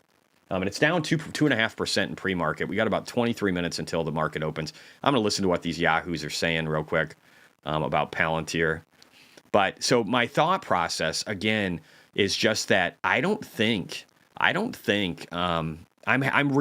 war, and I'm rethinking hedges, and I'll be coming out with a more vetted thesis on what that is. I definitely think Anduril is going to be a part of that. I think Palantir, if it keeps dropping, is going to be a part of that. And I think, again, shorting maybe like like I was successful in my shorts with Amazon and pseudo successful with Starbucks. I actually exited out of those too early. And it dropped further. So I think, and then maybe like one chip stock as hedges throughout this year. I'll be looking for hedges in chips. I'll be looking for hedges in a market downturn, a deflationary environment, and maybe doing something with bonds. I've got to figure it all out, but I think I'm going to have at least 4 or 5 different plays that could provide really asymmetric returns if we get downside risk, and I'm starting to head into them right now. Anduril isn't public, but I'm accredited because I'm rich. So there's some joy of being rich that gives you greater access. And I said this in a post yesterday. I haven't really said it live, but I'm rethinking my idea about creating a fund. I'm at least starting the research portion of it. I don't know if it'll happen. If it's too much work, I might not. But I do like the idea of having a fund, and especially if I can get some other people that are really brilliant, like maybe banana stocks and some others that are really good at like trading or really good at, macro thesis involved with a fund, then I might end up creating a fund because I think that would just be an easier way to have people invest. I don't know if I could be as open and honest as I am if I had a fund, though. So, I don't know. It's one of those things where I don't know. I'm thinking about it, and if it's going to happen, it'll probably be 2026. So I just wanted to put that out there and give you guys a heads up. Sydney, thank you for joining. Appreciate you. You can talk and chat now. You'll get sued 100%. Yeah, I don't love that. Yeah, maybe I'll just keep doing what I'm doing. And again, but I'm going to do a bunch of research. I'm going to vet it out. Like everything, I want to understand it fully in its entirety, and then go from there. Let's listen to Palantir and their thoughts on it real quick and see if Cramer's saying buy. If he's saying buy, it's going down. It's going down. Oh, here we go. Turned out to be 37 pages. I got to get the different one. There's like 3 of them. One of them, I think, is, remember, he is a crack shooter. He went to Goethe, and I know how to pronounce Goethe, and it's neoliberalism. It just gets better and better and better. He's the Bond of intellect. All right, but James Bond. on clearing Jock out, says don't be a financial. I might not be. As well, to a Palantir actually has. I definitely don't want to be wearing tuxes and suits on every one of my videos, so maybe I won't end up doing it, but I'm going to research it. It's a fabulous rule of 40. They've got great growth, great revenue. Well, don't dismiss that. I know you with the rule of 40. All right, Bill McDermott. Guys, I don't know if you know this, but ASML, their lithography machines, did you know they have kill switches? So if China does have a war with Taiwan, they'll turn off all their lithography machines for Taiwan if it gets overtaken, and for China. Did you guys know that? Wow. That's some crazy shit. I don't know how many people are aware of the fact that we already have self-destruct mechanisms built in. From ServiceNow has tremendous rule of 40, David. How dare you? I'm bullish for the first half. I don't know if I'm bullish up until the inauguration, but I think after it, I'm becoming more bullish. But again, timing is really hard over shorter periods of time. Moneycopter, though, which platform did you buy the secondary shares? I haven't yet, but I'm looking to. There's a number of platforms. I'm trying to do research. If anybody has advice, throw it out there. Margin and revenue growth? Is that what? Yeah. Well, there you go. Yeah. Yep, they're based in Netherlands. Yep. Computer oh, yeah, when that's it comes me. to rule of 40. It is cold in here. Yes, it is. Exactly. I need it to be very cold, as you know. But now look, the quantum. They have them in China and Taiwan. They're actually their biggest customers. They don't have as many advanced ones in China, but they will probably shut them all down. The qubits, which wait till 15 years from now, I'm really going to be going strong. Yeah, that's true. I would be horrible with customer. I hate customer service. I did it for decades of my life. So that's a good point, Austin. Stanford Computer Group, the professors really believe in it. So it's not like it's fancy. Wait, we're back to quantum now? Well, I'm trying to give you a full panoply. Hurry the fuck up, Cramer. Palantir is a tremendous. Look, Palantir is Peter Thiel. It's Alex Carr. Oh, he's saying good things, guys. It was trading at 50 years worth of revenue. So is it? It had a great last quarter. Look, last quarter was great. The revenue growth was great. You were in the room when he spoke. He's totally going to destroy Palantir. I tried. If only just because of his incredible hairstyle. Beautiful. 165 forward P. Regarding Jensen are his comments, Jim, about Blackwell again. The scaling wall, more confidence, which we also got on Nadella as well. Talked about maybe the concerns we had in the back half of last year aren't as warranted as we thought. I mean, over and over again, both Colette Kress, the CFO, and Jensen Huang were talking about how, look, we're shipping in size. We're shipping in size. The big negative. All right, interesting. So Satri says Grok highest gains 1 month after September 11th, defense. But what worked in defense back then might not work as well in defense right now. But you're right, though. There might be a play there like Lockheed Martin. We're probably still going to be building a bunch of fucking fighter jets.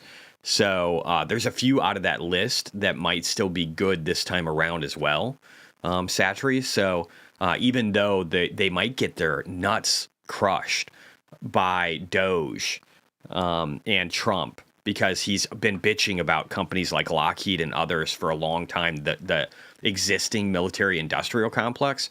So they could really get hurt. But then some of them could actually benefit from the war, too. So there's a lot of good research that will need to be vetted out, for sure.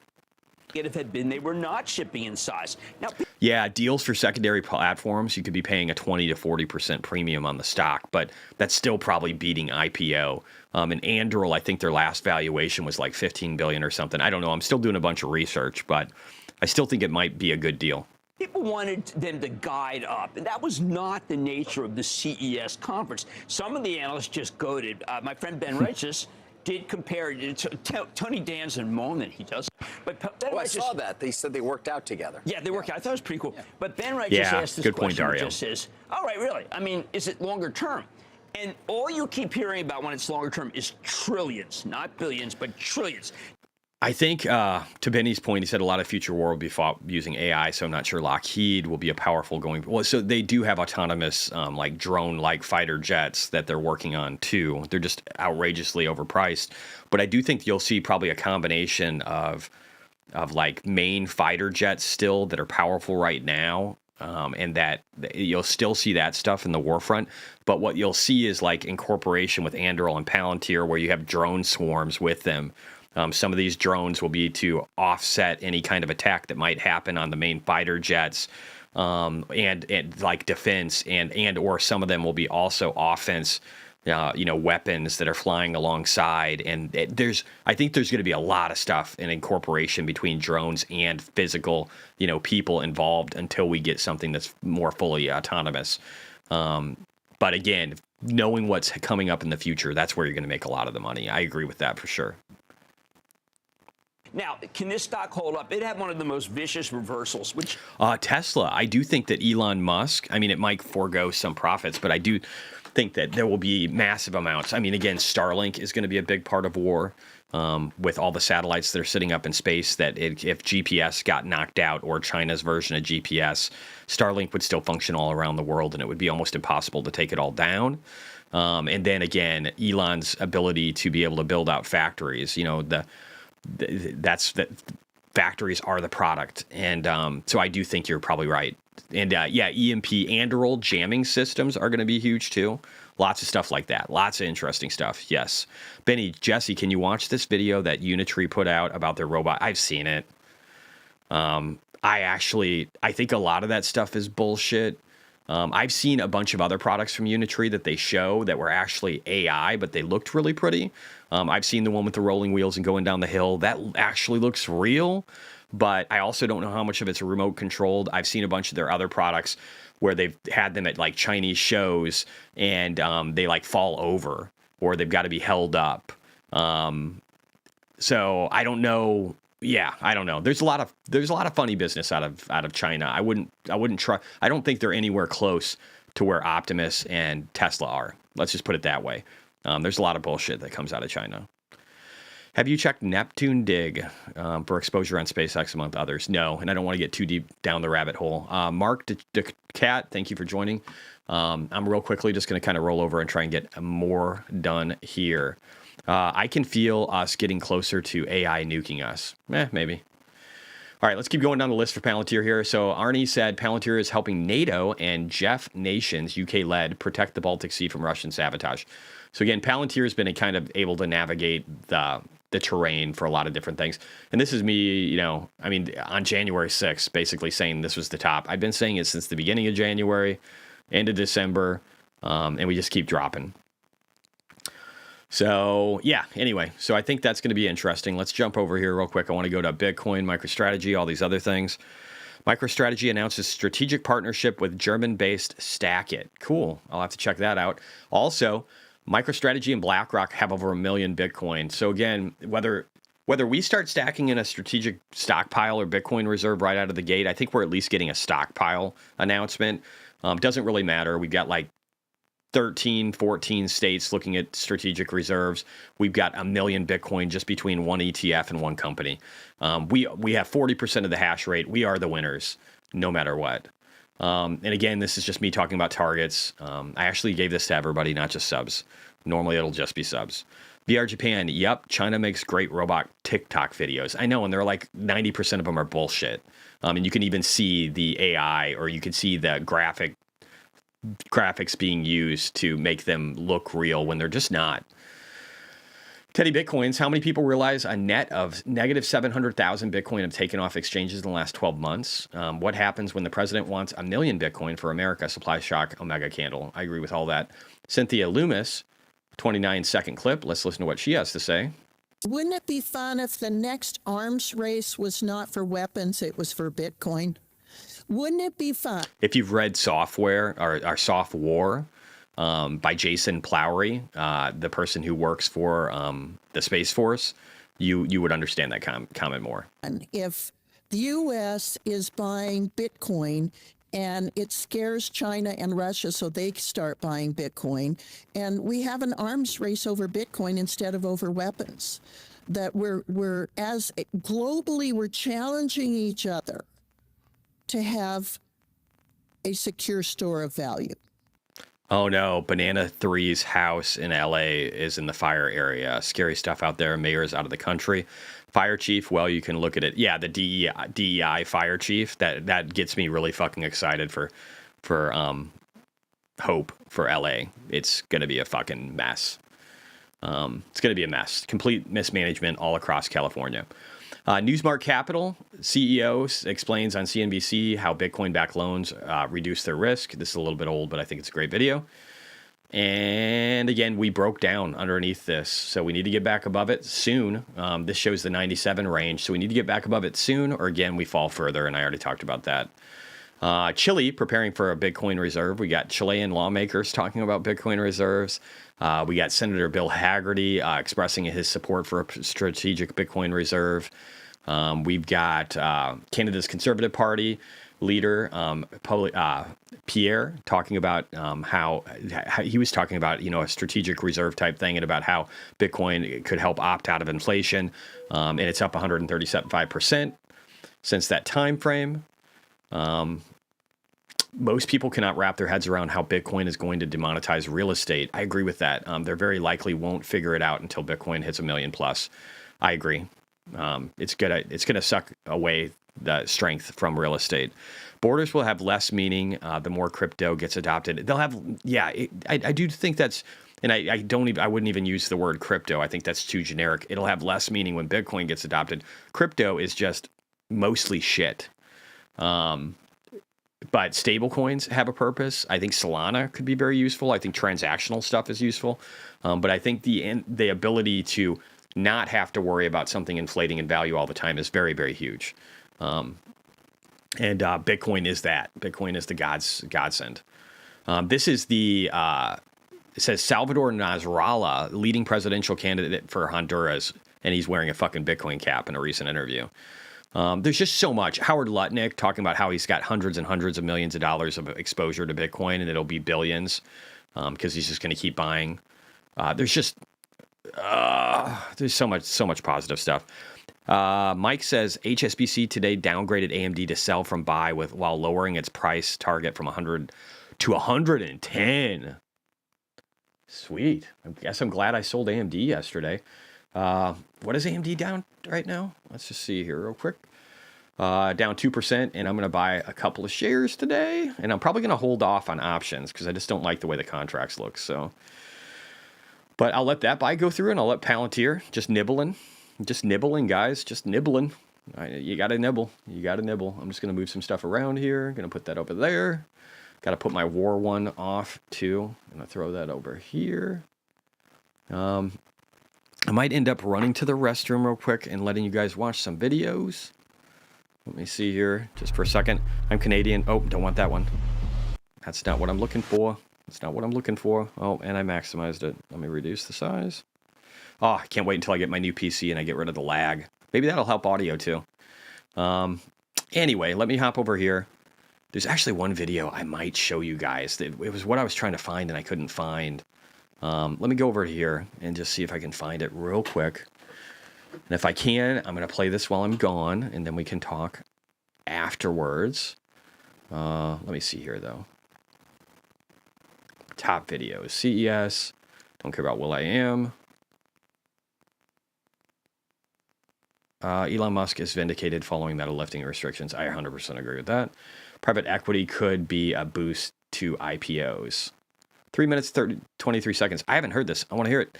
So I'm going to go to the bathroom real quick, or at least you guys can tell me if it's any good. We're going to play this out. I will be right back. The IPO market has been on a little bit of a comeback lately. Well, I mean, nothing like the SPAC craze a few years ago. But this year, 2025, we could see a bigger boost, and perhaps from private equity exits. Nearly half of the IPOs that could come down the pike this year are expected to come from PE-backed firms, getting a bit of a shove. Leslie Picker is here now with more on that story. Ken Squire is with us as well. Leslie, do tell.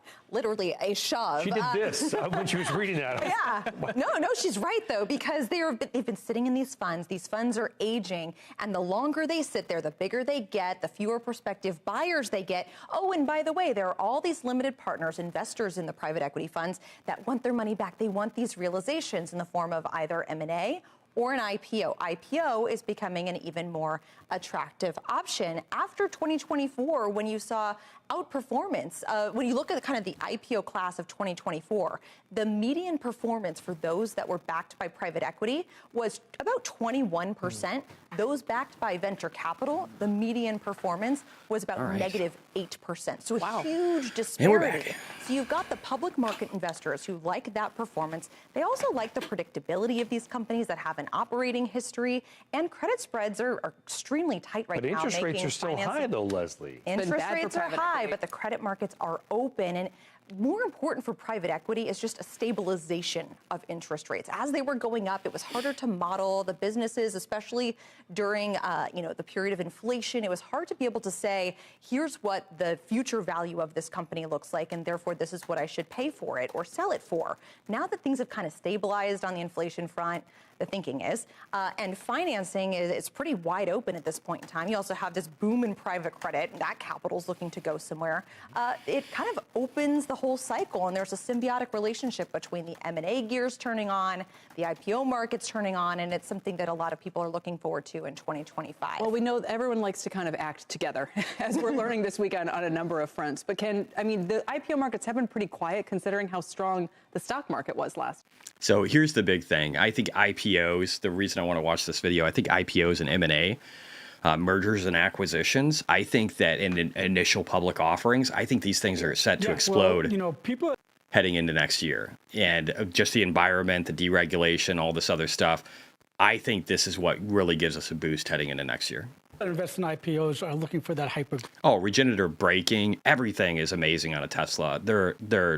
They're top notch. It's crazy how different they are from a regular car. Growth and get in early, and when you can invest in the Mag 7 and kind of get that, maybe it takes some of the allure away from putting into an IPO that might be a little riskier, not as established as the Mag 7 company. Especially private equity always did a lot of software as a service and that kind of thing. And a lot of those business models, you kind of go, well, what's going to happen with AI? And we haven't yet seen the round of AI startups, and those are not going to be, those are going to be venture-backed, not private equity. Yeah, and that's something we've talked about on this show, is that if you are going to the public markets and you're having these conversations on roadshows with investors, Mag 7. you have to be able to answer the question, how will AI impact your business? Are you going to be disintermediated?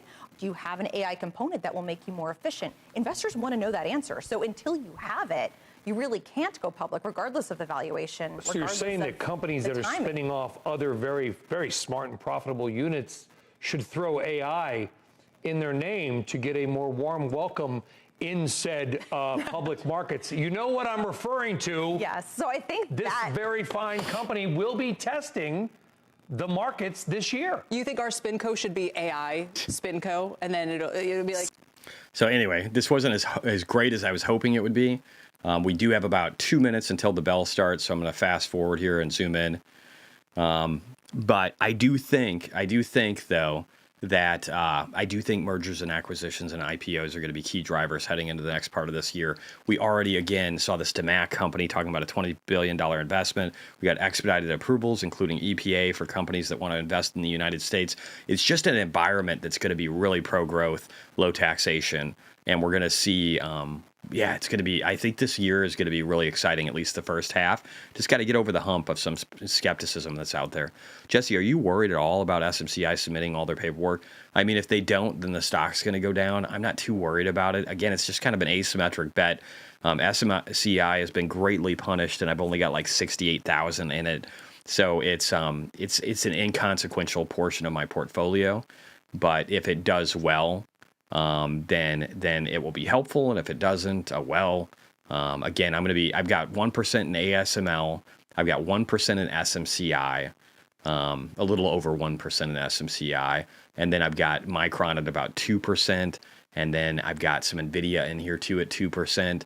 And then again, looking to do, yep, there we go. Opening bell's coming. Mad dash, and we got an opening bell. AMD looks like it's going to be down a few bucks. Yeah, no, HSBC is not my first guy when I follow the semis, but he goes from buy to sell. You know, those are pretty big. And saying, listen, there's a weaker roadmap. They're not being able to catch up to NVIDIA. They do believe that there's the possibility that they will miss the numbers. David, I've got to tell you, this is one where it was not unexpected because the stock has not moved like the others, but it's still jarring when you read it. Palantir down 2.7. Real-time exchange of the big board. Here we go. Cryptocurrency platform Exodus Movement celebrating its recent listing at the NASDAQ. Principal Financial Group welcoming a new CEO. As Jim, we will wrestle with this range once again around 5,900 this morning. So again, we've got some key levels that we need to hit too per fund strat with our FS Insight. We'll talk about all of that. Let's just real quickly, I'm just going to pull this up over here. I'm going to get, pull up Mara. I know some people want to look at Bitcoin related investments too. So we'll talk about some of that and go through the charts on them as well. But real quickly though, I just really care mostly about the watch list. So I want to see how things are doing this morning. So we're going to update that and see how red it all is. Let's see what's failing the most right now. And again, some of this, I don't know if it's fully refreshed. It takes a second sometimes after the bell for this to start to update. But I do think this is right. Yeah, it's real close. So we got VIX up, move up. So again, the stock volatility index and the bond volatility index not looking great. We have the dollar gaining strength. You're right. It's 109.20. It's high. If it gets to 110, that's probably going to apply even more pressure. So shorting Bitcoin is up 1.43%. NVIDIA is up 1.23%. Gold is up and silver up as safe havens. ARKG is actually up. I can't believe that. Dollars up. Again, just keep going down the list here. Microsoft barely up. PayPal barely up. But still, these two, ARKG and PayPal, have held on really great. Oil is still sitting, I believe, at what is at peak. But again, that $74 level, we'll look at that in a second too. And let's flip this. Let's flip the script and look at the negative today and see what's sucking. So MSTU is down, MSTX is down. These got hit really hard yesterday, down over 20%, I think, close. And now today down another 5 to 6. BitDeer is down, Bonk is down. BITX 2X funds are down. MicroStrategy is down 2%. So again, you can see that these are actually outperforming to the negative. So they're really getting crushed today. Again, those tracking errors and just a lot of other stuff. NEAR's down, Matic's down, ARB's down, Ops down. All these layer 2s for Ethereum are just getting crushed today. Yeah, Fed speaking. Another day of grabbing ankles for MicroStrategy. Another day of grabbing ankles probably for a lot of stuff. I think Bitcoin's just leading it. But again, the Bitcoin and altcoin sector just getting crushed. Palantir down 3% again today at 68. So that's down like 23, 24% in about a week. So Palantir not feeling a lot of love today either. I think there's some people that probably wish they would have taken their profits at the top. Some of you guys listen to me. Some of you guys listened to me and got out near the top. Some of you listened to me too early and got out way lower. But maybe you're going to get an opportunity to do some buying it again. CleanSpark down, Solana down. I mean, everything's down, guys. Total market cap's down. Yeah, lots of stuff down today. Lots of stuff. NEO down 4%. Again, Asian markets just getting obliterated. So, I don't know. Pretty interesting day. I'll probably be buying some dips. I haven't bought too hard today. I might buy a little bit of MSTX real quick. Let me just refresh my screen here. Probably buy at least MSTR today. I got out of Palantir at 40, which ironically is the level Jesse is looking at for an entry. Yeah. 40 to 30 is my entry, but I'm also creeping into it too. I've got, how much do I have right now? I've got 20,600. I'm down 4% on my Palantir acquisition. But with an average, again, with 20,000 in, I could, if I average in at like 40 or 30, then I'm not far from where I got out, guys, with 600,000 in gains around the 20s. So, right around 20. So if I got out around 20s and then I can get back in around 30 or 40, I mean, I missed some decent upside, but not bad. Tesla not down, we rich. Tesla's up 0.45%, but it's hitting resistance, so I wouldn't get too excited. I'll drag it over here real quick. There's a lot of things. The charts look like shit for a lot of stuff. If you just look here, guys, so, I mean, look at that, right? So we're underneath this. So we need to get above it. If we can get above it, then you can get more excited about Tesla. It's trying. Ooh, it's trying. Let's see if it can do it. Not a great looking pattern, though. It almost looks like, again, we need to get up here fast. We need to get up to 420 really quickly. And even if we do, it kind of looks like this, guys. It could either be this, maybe like a W bottom, high or low. That would be positive, actually. I need to change the colors a little bit. Or it could be like this, where it's like a bear flag. So we got a lot of decision making to figure out here soon. Or like a rising broadening wedge, which is even worse. So it's either ascending triangle or it's a rising broadening wedge. You better hope it's an ascending triangle. That would be the much better alternative. So let's see though. So up 1%, nothing too exciting. Palantir only down 0.87. We do appear to be getting some bouncies today, guys. SoFi down 1%. Oh, ARGT's down. Oh, I'm probably going to buy a little bit of that. I want to get a little more positioning on that. 1 second here. So I did end up buying, again, like 50 shares of Palantir. I'm probably going to buy... Is it 150? Probably going to buy like 150 shares of ARGT.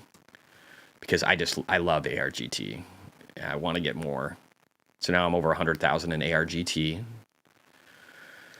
And AMD's down a lot. It's down 4% on the day. I'm probably going to pick a little more. So I'm glad I sold yesterday, guys. I sold when this thing was like up to flat. And then it ended up dropping. And then now it's dropped even more. So I'm going to step into another 50 shares. So I got 100 shares of AMD right now. So I'll post my trades here in a second. But I'm just kind of looking around and doing a little bit of window dressing shopping today. SMCI down 3%. Probably not going to add to that position right now. MSTX is about flat. MSTR and MSTX came back fast, guys. Mara and Iron are down 2% on the day. Maybe I pick up a little bit of that. CleanSpark down 3%. I might pick up the actual stock on CleanSpark today. I might pick up just a little bit of that. So let me see here. What's 1,000 shares of that? Is that $10,000? Yeah, I'll do 10,000 in stock. I'm probably going to wait on the leaps just to see if we do end up falling further.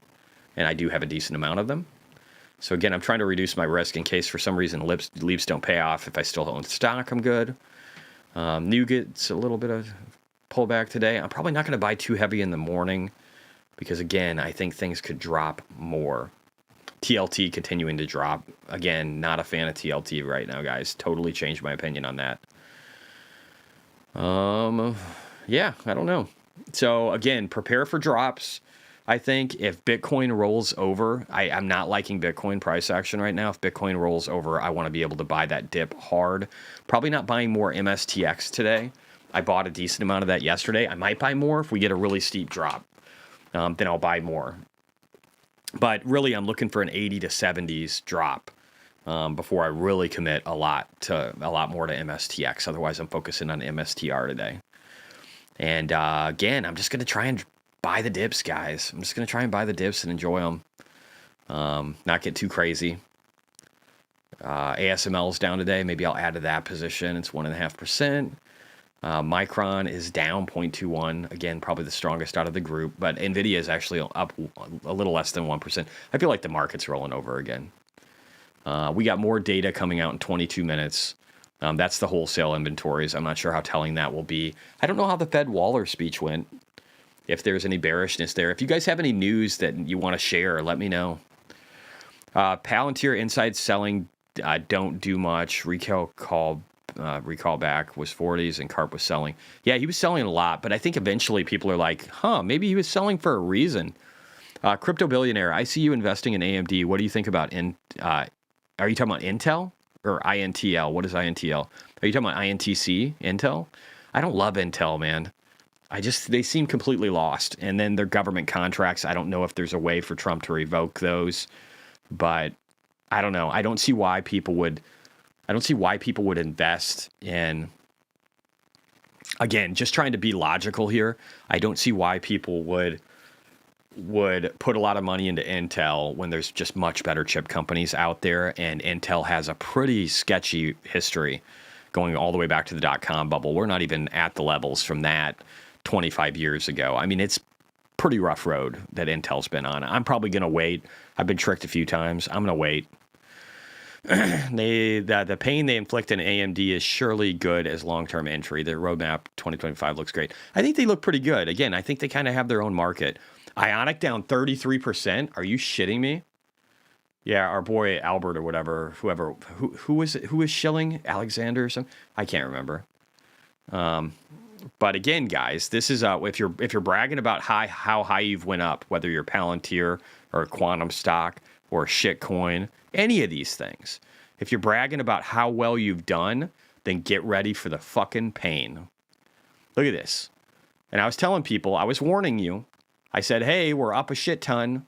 It's dangerous. This thing's down 35 fucking % today after dropping almost 20% yesterday. So 50% losses in a couple of days. Not even 24 hours. This is what you get, okay? This is what you fucking get. So don't be greedy. I was trying to warn people. If you jumped on the quantum stock train, you're fucked, okay? Oh, yeah, sorry, Albert. I'm sorry if I said your name. I can't remember who it was. Alejandro was the Ionic lover. Oh, yeah. And maybe and again, I feel bad for, I hope he fucking took profits, dude. I hope he took profits. And I hope he's smart enough to get out now, because I mean, it could stop here. There's peak volume, but it could just keep going down. It could go down to at least to the 20 range from being at 55. And again, I just think it can do this. I think it can just bleed out for a while as bag holders try and tell themselves it's going to be okay. This is a falling knife you don't want to catch. There's times where you catch falling knives because it makes sense and the market's just being completely irrational. But when you have a company that might not make profits, real money, or have a real product for 15 to 20 years, you're just a bag holder. Intel is looking to fall apart completely compared to everyone competing around them. I agree, Jim. I'm not a bottom feeder on shitty companies. I was a bottom feeder on Palantir. I'm a bottom feeder on Meta. I'm a bottom feeder on CleanSpark and MicroStrategy and Mara at the bottom of a bear market for Bitcoin. I'm a bottom feeder on Tesla. I'm not a bottom feeder. I'm probably a bottom feeder on AMD again. Like it's down 4%. I'll probably buy a little bit more. I might double my share count. I might get up to 25K on that one. Just because, again, I think it's, I don't know. I think it's getting closer to a real good buy zone. I'm probably just going to do 200 more. I'm going to going to do a decent chunk. I want to get my chips back up there, but I'm not going to do any more after that. So another 24,000 in that one. Still sitting on over 400 plus thousand. I did end up closing some Tesla yesterday, but it looks like eBay's up 9% today, guys. Wow, that's amazing. Look at this thing down 37% now. People are starting to panic. There'll probably be more of that. SMCI down 4.3%. Part of me wants to buy it, not going to. MSTX down 2.5%. Mara down 2%. Iron down 4%. Getting walloped real good. Might buy a little bit of that. I don't know. We'll see. ARKG down. Oh, are the leaps down? The leaps are still 0.85. I'm probably going to wait just a little bit. I'd like to at least get to 0.8. My average price is 0.94 on these. I've got over $300,000 in leaps for ARKG, so I'm gonna wait just a little bit in case we have more pain. I don't want to buy. I know I saw a lot of people rush in. So right now, guys, on AMD, I have $37,000, 300 shares on AMD, likening my positioning there. It's actually more than I have in Palantir. Again, Palantir, I've got 300 shares and almost 21,000. ARGT now, I'm up to 101,000 on that one. I'm very excited about that. Want to buy more. MU is down 3.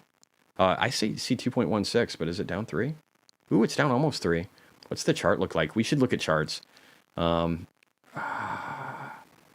feel like, I don't know. I'm going to hold on to my chips. I ain't getting rid of the chips. It's nice to see NVIDIA 1.7. Which leaps? I haven't done them. I looked at them and I don't know. I'm just not willing to do a deep dive to AMD right now for leaps. So I'm holding off. I will be adding potentially to CleanSpark leaps if we get a big flush out of Bitcoin, and I'll be adding to MSTX, which again, 2 forms of leverage. If we get, so are we going to be red till CPI? I don't know, maybe. Again, I think the market, I don't know. I look at rollovers as healthy. We don't want to just go straight up. We do look like we're at critical levels for the NASDAQ. The S&P is already down 0.16%. Russell today getting walloped down. Small caps down 1.31%. That could be a sign of a bounce ahead. It definitely could. I might buy a little MU just because it's down. Just because it's down 2%. I might just get a little. I'm going to get like 60 shares. I'm just going to stack just little nibbles today, guys. Nothing crazy on some of these companies. Still want to hold a lot of that cash, right? A lot of cash. I love cash right now. Cash is king right now. Let's see. Palantir, SMCI is still down almost 4%. Palantir down almost 2%. Again, if Palantir really starts to roll over, I'm going to buy more. And just continue to inch my way in. I only have 21,000, but that is something I want to add. Again, my hedges, guys, Anduril and private markets, probably looking to get that. And then Palantir and public markets. And then again, maybe shorting like an Amazon or something like that, because Amazon would just get utterly destroyed. I made my case and thesis on that before, and people laughed at me, but Amazon did get utterly destroyed in 2022. And so I still very much believe in an opportunity for this to just get utterly destroyed in a time of war. What about Best Buy? I shorted Best Buy a while ago. I still think it's a dying company. I haven't looked at shorts in it, but again, that might be something I look at. I'm not looking to hedge too much right now, though. I'm still looking at long plays and then maybe edging into hedges. And I'll, again, for paying subs, you guys will know about all of it. I'll probably make videos for it. Jesse, will you do a live stream on January 20th covering the inauguration? Hell yeah. That's happening. Do you like AV Go? I don't know. Let's look at AV Go here. I haven't really paid much attention to it.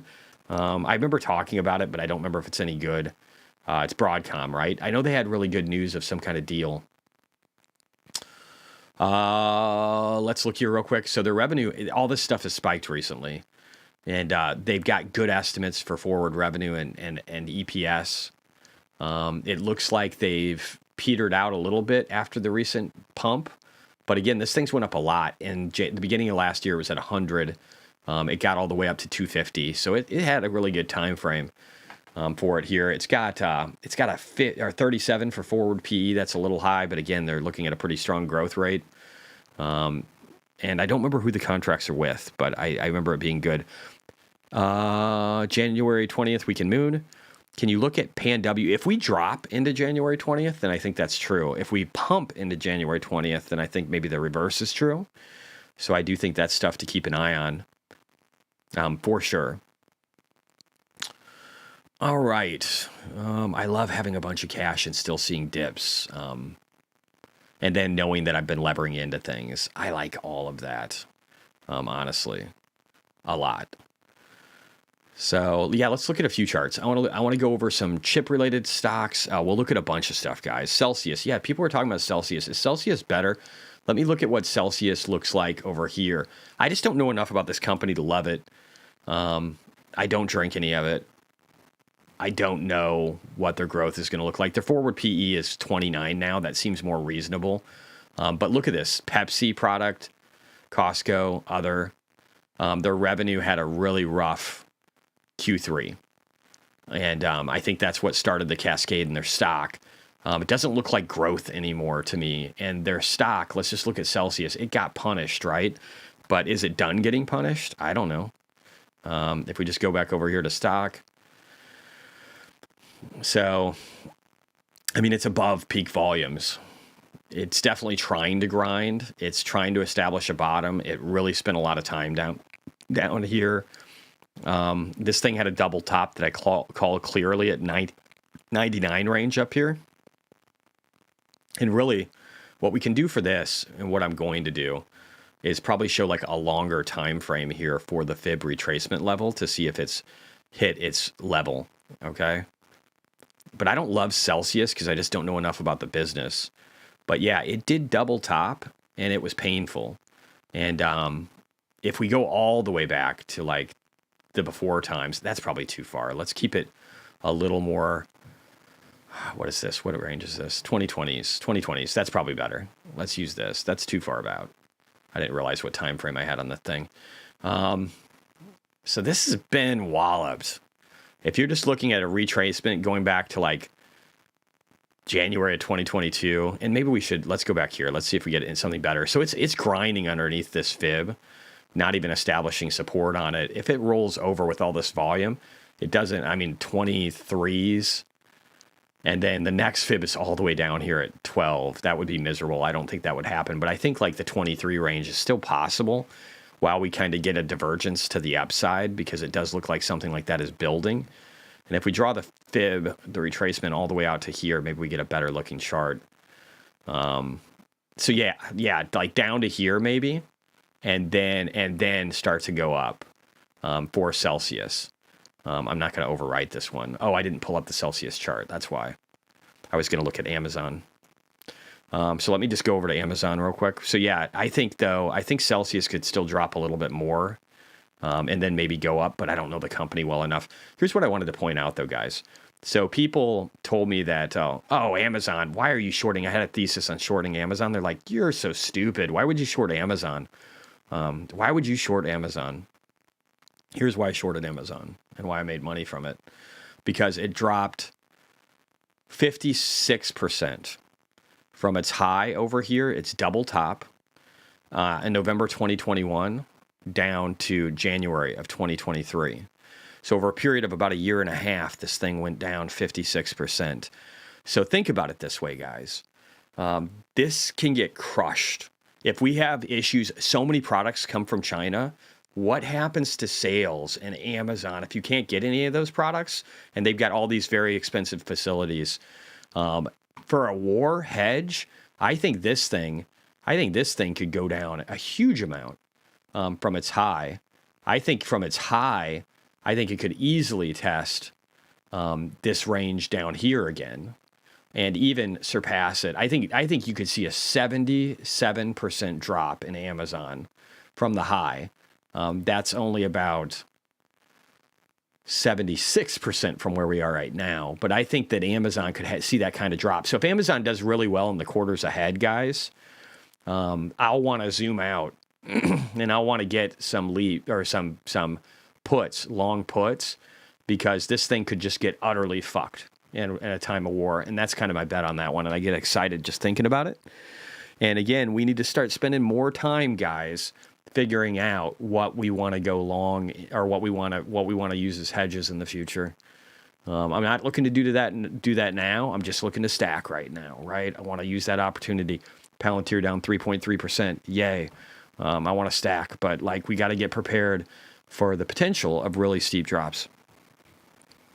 I was one of those people. I was like, this guy is insane. Now I'm like, he's a fucking genius. Thank you, Proven B.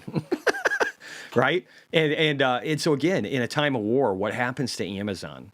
What happens to Starbucks? That was my other big short, guys. What happens to Starbucks when they have, I don't even know how many locations they have right now. Let's ask Grok. Let's go back over here and ask Grok.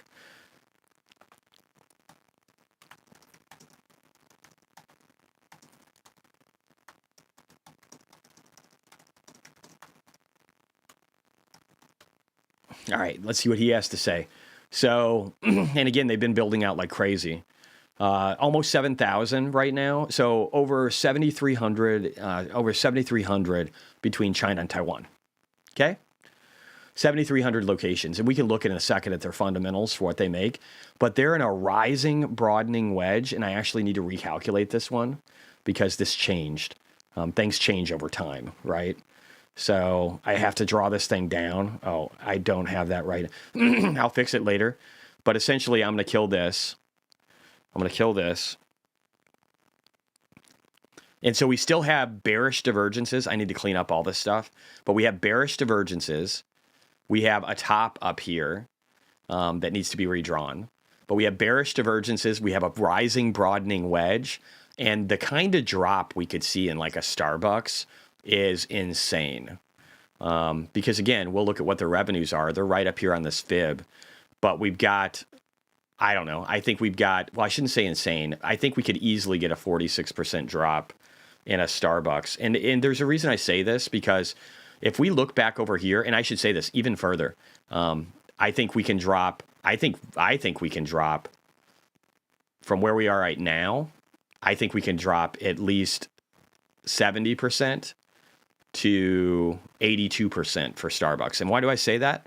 Because if we look back over here at the great financial crisis, people stopped buying coffee. And so for a period of about a year, a little over a year, we dropped 74% for Starbucks. And I think at a time of war where we could see inflationary prices and we see 7,400 locations losing access and getting taken over by the CCP, I mean, I think Amazon and Starbucks alone in a time of war would be amazing shorts. And let's just look at by region, see if we have Starbucks by region. So North America is a huge amount, but international is still a large amount of their business. And this is wrong, because international, that it only shows 1,900 locations, guys. We know we're well over that now. We know there's over 7,000. So, but this is by revenue, not locations. So I'll have to quantify some of that math and see what it looks like. But I do still believe the double whammy of losing over 7,300 locations. You'd lose the cost associated with them too, but having that get X'd out along with the other ramifications of the potential of war just really sucking. Like, people aren't going to want to buy $5 coffees. They just don't want to be nuked. So I don't know. I think Amazon's probably the best. Starbucks is interesting. Salt Bay got to sprinkle more gold salts on Celsius drink to get it back to 100s. Imagine being a holder from 100s to 20s. I know it's sad. Are there not any franchises, though? Starbucks, I mean. There are some, but I believe most of these are directly owned. Let's ask Grok.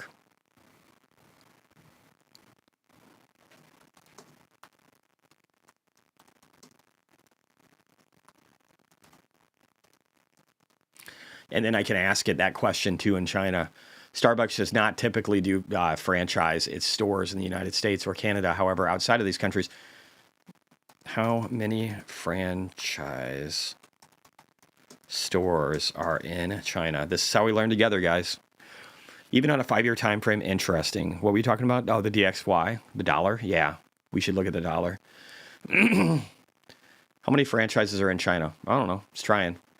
Starbucks does not franchise stores in China. Instead, it operates through a mix of company owned and licensed stores. According to the most recent data, Starbucks has 0 franchise stores. What is licensed owned?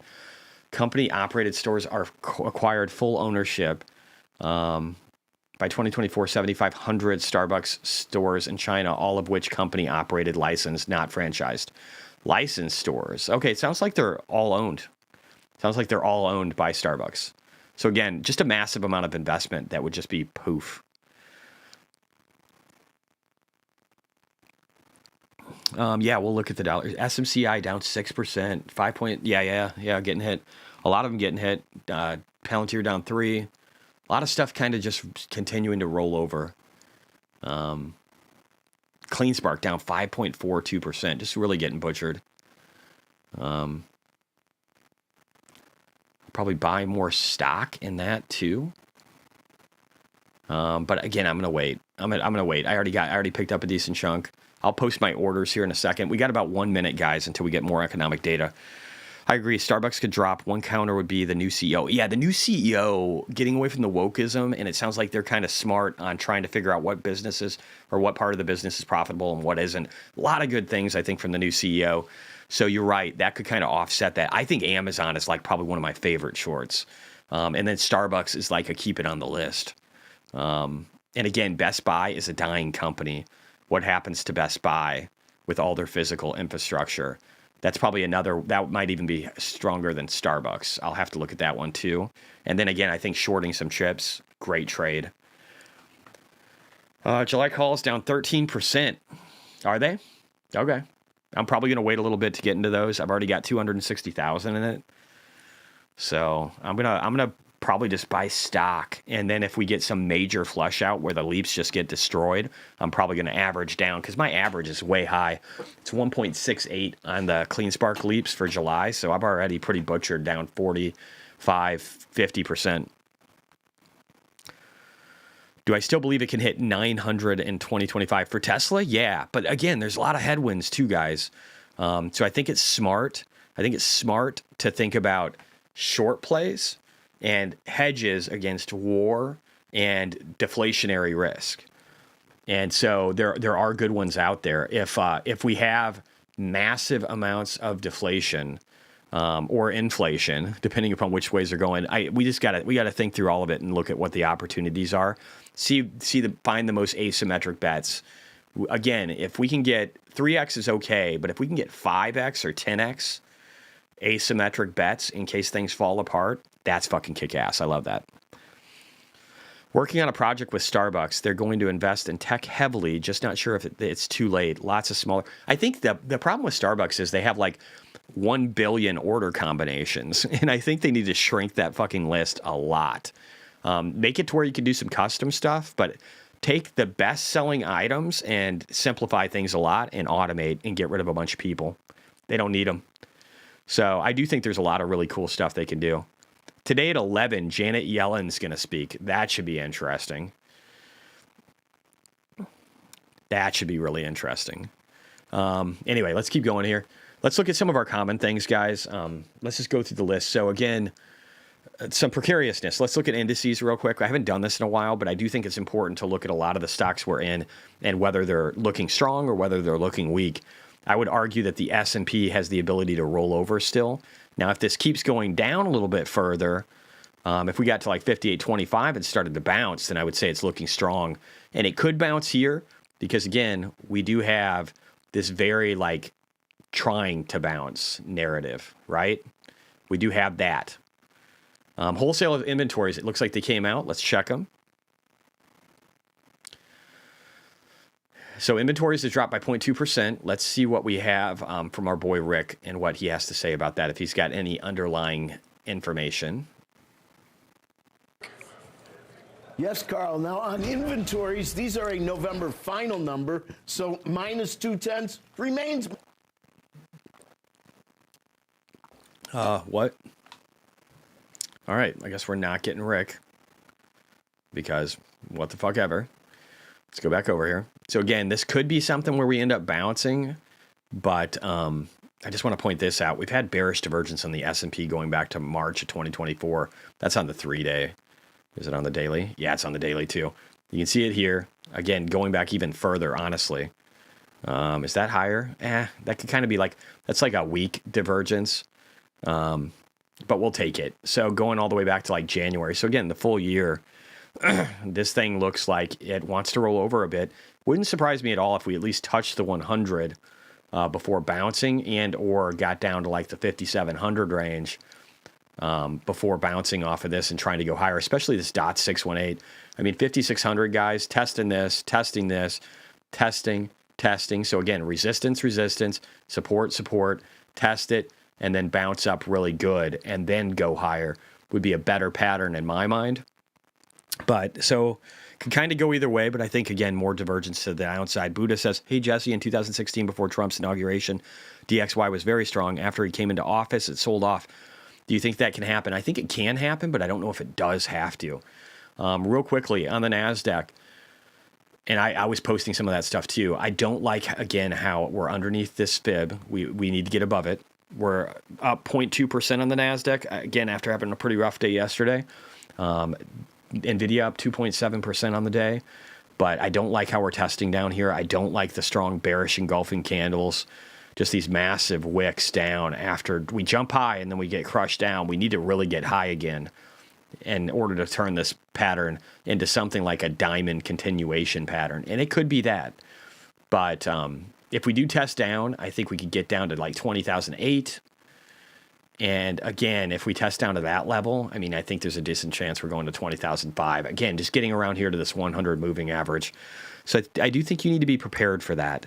Bitcoin is looking a little bouncy, 95.7, not a bad number. Tesla over 400, not a bad number. These are things that definitely are looking better. And again, the Russell down 1.2%, definitely getting hit the most today. So again, kind of risk off in markets. S&P kind of flat, NASDAQ trying to bounce. But again, if you look here, this is kind of where you'd want to see a bounce, where we have a potential support zone. And if found support several weeks in a row, this would be the fourth week in a row if we're able to do that. So kind of like, I don't know, NASDAQ looks more bearish to me right now, but it could bounce. And then again, S&P kind of neutral-ish. And then the Russell, again, maybe finding supports too. Maybe all of these are finding support. It could happen.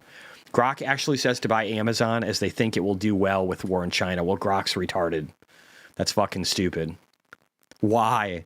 When all the how are the products getting here? That's fucking stupid. That's fucking stupid. I don't think that's true at all. I don't think revenues go up for Amazon when they can't move products. I think that's fucking retarded. So anyway, keep moving. Keep moving. Let's see how the dollar's doing, see if we're getting any kind of retrace. The economic data today was looking better, guys. It's looking better. Jobless claims data looking okay. ADP employment was not great. We are seeing the dollar, it started to strengthen, but now it's starting to weaken. Now, this is something I do want to point out. We do have a trend line where, again, we had support over here. We fell right through it. Resistance. And so, again, we could scream up to 113, but the chance of that being a high is really, really pretty likely. And it, honestly, even right here, you can't see volumes here really well. But, like, again, if you look over here, resistance, couldn't even get to it. Kind of a wick down resistance near this level. Broke above it, couldn't find support on it. And again, we're just kind of above a lot of peaks. And again, you could kind of include this as resistance over here, starting right where we're at. And then again, more here and more here. This is all kind of resistance levels where it's going to be hard to break above them. So maybe this is the peak in the dollar and markets start to pick up again. It could happen. Yeah, we'll wait for Grok 3 and see if Grok 3 is less retarded. Again, Grok, guys, you can use it for a lot of things and get a really good ideas of what's happened, especially if you're talking about historical. If you're asking it questions of like, is Amazon a good buy if we go to war with China? Fuck, I don't know that it understands that. That's pretty arbitrary. You could ask it like going back historically, what has happened when this has happened? And that it's probably going to do a lot better. Speculating about the future, I don't know if it's always going to be accurate. At least not Grok 2. Costco might do really good in war. I mean, it depends on how much of their stuff is sourced outside of China. Those are really important things to understand. Anyway, let's look at other stuff. Let's look at Tesla. Let's look at some of these other stocks. See if we're getting bouncy. Bitcoin looks a little bouncy. Tesla, again, above that fib. I like that. But there's still risk. PayPal. Excuse me. PayPal getting wicked a little good here. It's kind of flat on the day, actually. Is it really flat on the day? Doesn't even show a number or percentage next to it. Weird. But again, it kind of got the life sucked out of it from yesterday. This could be a bounce zone. Lots of volume under here. Not looking to put more into PayPal right now, personally. Hood. Things are looking bouncy. All the talk of war, Jesse. Maybe you need one of my bunkers. Maybe. I mean, I don't know. I'm actually super optimistic. I just think that I think Xi wants war. I don't know if he can pull it off. But I do, if we outperform again this year and let's say I get to $10-15 million in my portfolio, I want to hedge against that because we know global liquidity comes to an end cyclically by the beginning of 2026. And we know the chances of war increase dramatically heading into 2026, 2027. So I just think it would be silly not to be prepared with at least, $1 million bet that can give you a 3 to 5x, $3 to $5 million if things go to shit. I think it would be silly not to be a part of that and de-levering near the top. And maybe having a bunker would be all right too. I think if we go to nuclear war though, I don't think I want to live. It's probably better to take a bullet. Because the world would just be fucked. And you might survive for a while, but do you want to be the person in the silo? Jesse, you might like FNMA and 2025 potential Trump play. What is it?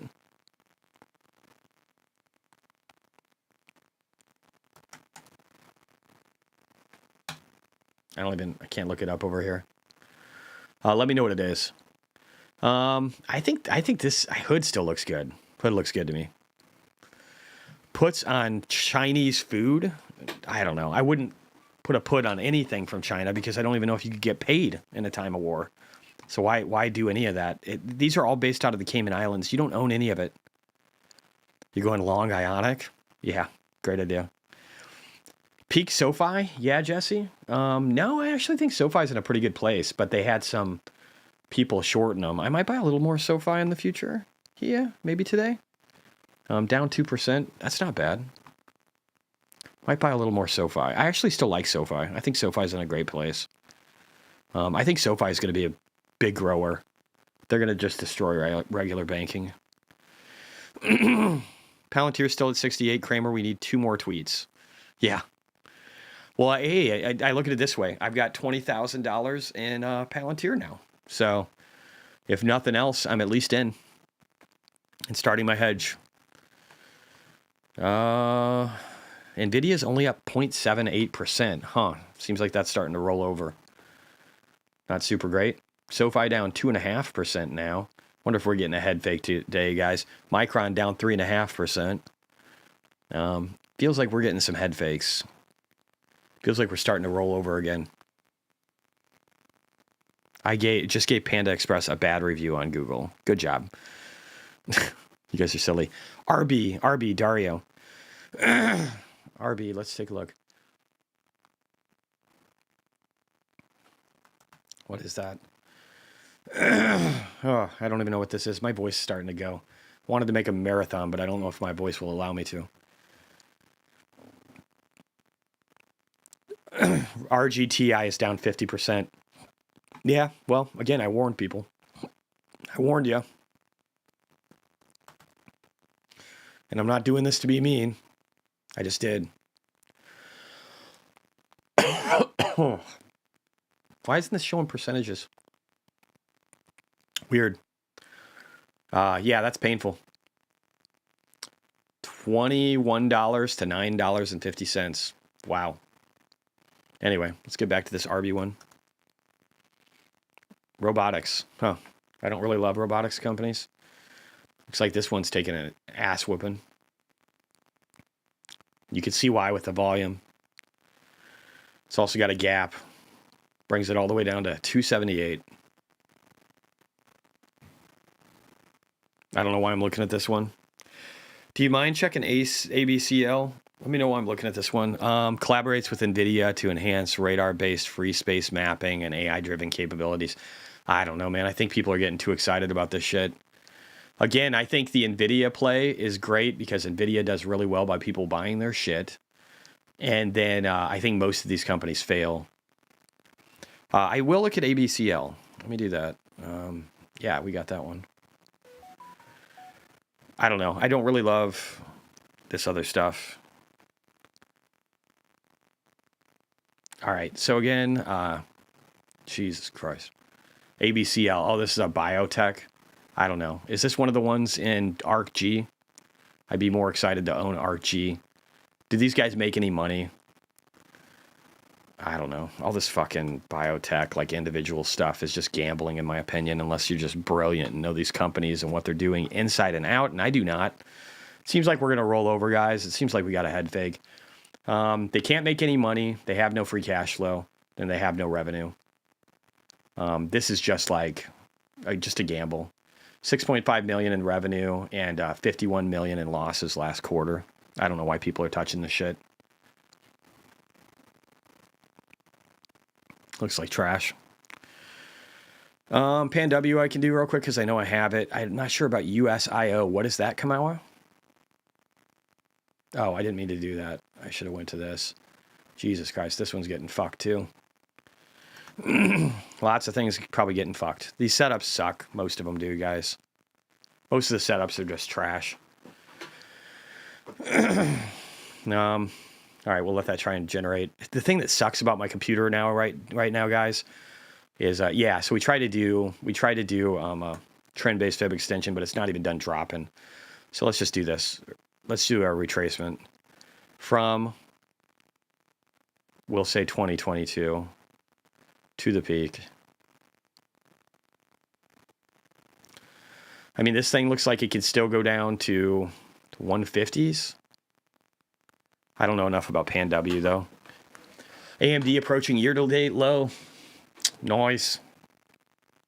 I'm down 0.8% on AMD, even though it's down 5% today.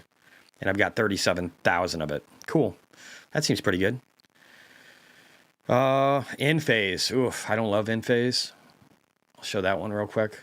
If you guys are pitching some of these stocks, too, if you could kind of give me some deets on why I should be interested, like that's really helpful. Like a short, like, hey, pro growth got hit hard, whatever, just like some stuff that gives me some color. It might increase the chance that I actually take a look at it. Enphase is painful, man. Like, you know why it's painful? Because I don't know if Tesla needs them anymore for their energy business. There is a divergence forming, so if they're going to do better, look at how many earnings they've missed, though, guys. Miss. Earnings are coming up. What do you think it's going to be? I'm going to say miss, because the rate environment's really bad. I just think this thing could grind for a while before it becomes interesting. And energy companies are more likely to do worse because of Trump being pro-energy, right? He wants to reduce it by 50% in his first year. So energy producers and companies like this, I just feel like they could get fucked. I don't know why anybody would want a 2x Palantir right now. Personally. I don't know why. I'm down 5.3% now in my Palantir position with 20K. Blarf. Probably buy some more. It's down 4.2% right now is what I'm seeing. What else we got? EWC is a Canadian ETF.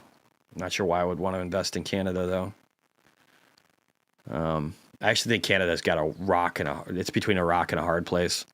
Energy companies are going to do bad, guys. If they're producers, they're going to do really bad, so we don't want to look at them. The only way we'd want to look at them is if maybe they're in the service sector, they could do better. But Enphases and oil companies and natural gas companies, if anything, I could see their profits falling again because Trump's going to try and incentivize energy production. USIO, thank you, Kamala. $40 million market cap, 100 million expected sales this year, 6+ analysts targeted. Can we even pull it up though? It's so small, I don't think I can pull it up over here, which is a bummer, because I like to be able to pull it up over here. Ooh, Argentina's down again today. I might just buy a little. I'm going to do another little nibble, down 2.6%. I'm not going to get too crazy in it, but maybe another 50 shares. Another 50? Another 150. This is like one of my favorite things right now. Argentina. Argentina, we love you. We will buy your dips, your little dippity dibs. That's $13,000. Maybe I won't get that aggressive. I'll do 50. I'll buy your dips, Argentina. Another 50 shares. All right, a little more Argentina up in there. Oh, I can. Okay, cool. Wow, massive net income increase. Still seeing growth, still positive on EPS for forward guidance. Activity from insiders, institutional ownership, massive increase. A little bit of insider selling, but it sounds like they had a pretty good recent quarter. Short interest is non-existent. Market sentiment over the extended time frame. We don't have all of the data, but we do have news sentiment is bullish. Analyst sentiment is very bullish, and earnings very bullish. We have a summary for USIO. What is this company? This is a company that does information technology services. I don't know what all that means. They're based out of San Antonio, Texas. They have a growing cash position. Their operating expenses are kind of flat. Free cash flow isn't super great, but again, earnings this last time, $2.8 million off of $21 million in revenues. Forward PE of 18. I don't know the company, but it's a small cap, and it kind of looks interesting. Keep me up to date on what's going on with it, man. I'd be interested to keep following it. EWC, Canadian, MVST, battery company. I don't like battery companies that aren't Tesla. Just got to keep it real, guys. Argentinian bank, B-Bar. I think that's a part of my fund, though, of ARGT. AI and data center play. Moved from Russia to the Netherlands, backed by NVIDIA. Oh, that's NBIS, sorry. But B-Bar is interesting. I don't want to get into these specific plays, though. I don't want that much exposure. But that's why I like ARGT, because, again, it's kind of like everywhere. So it feels like opportunity there. I might call it here, guys. Could you talk more about hedges? I'm going to be talking a lot more about hedges in the future. I don't want to focus on them right now. I think this short-term downturn is a positive thing that we should be buying dips into. I think hedges will come in the latter part of Q1, Q2. So then I'm looking at it. CleanSpark down 6%. Might buy a little more stock. I did pick up 10K in that today. I'm probably waiting. I want to see if Bitcoin rolls over. If Bitcoin drops under 90K and we start to precipitously drop, then I'll start buying more crypto-related investments. Today, I'm just spoon-feeding into other things, like Palantir's down 4.3%. Maybe a little nibbling on that. Maybe a little more nibbling on SoFi. SoFi's down 3% today. Kind of liking that. Like the pattern on that one, really. So I might buy a little more SoFi. But I'll post my trades here in a little bit, guys. I'm not really in a rush to do too much. I'm feeling very good about having so much in cash. It's less cash. I only have like $350,000 in cash right now. So I'm probably not going to get too crazy with buying. It seems like I did a little bit. Not sure how I bought that much. Maybe I have a little more. Maybe I'm misreading the number. I'll let you know. But I will post my trades. Probably going to do it now. Probably going to call it. My voice is a little rough, and we've been running for almost 2.5 hours. So I'm probably going to call it here. Again, I do think you should be bullish on markets. I do think this is dip buying opportunities. I do think we need to think about hedges in the future, though.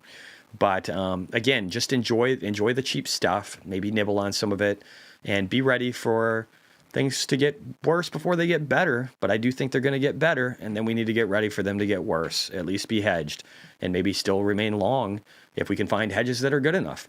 So I love you guys. I hope you have a great rest of your day. And again, I might not see you until Monday of next week, unless I do a special video, unless there's a need, because people are freaking out. So otherwise, you have a great day, and I will talk to you later. Peace out, everybody. Thank you for being here. Bye.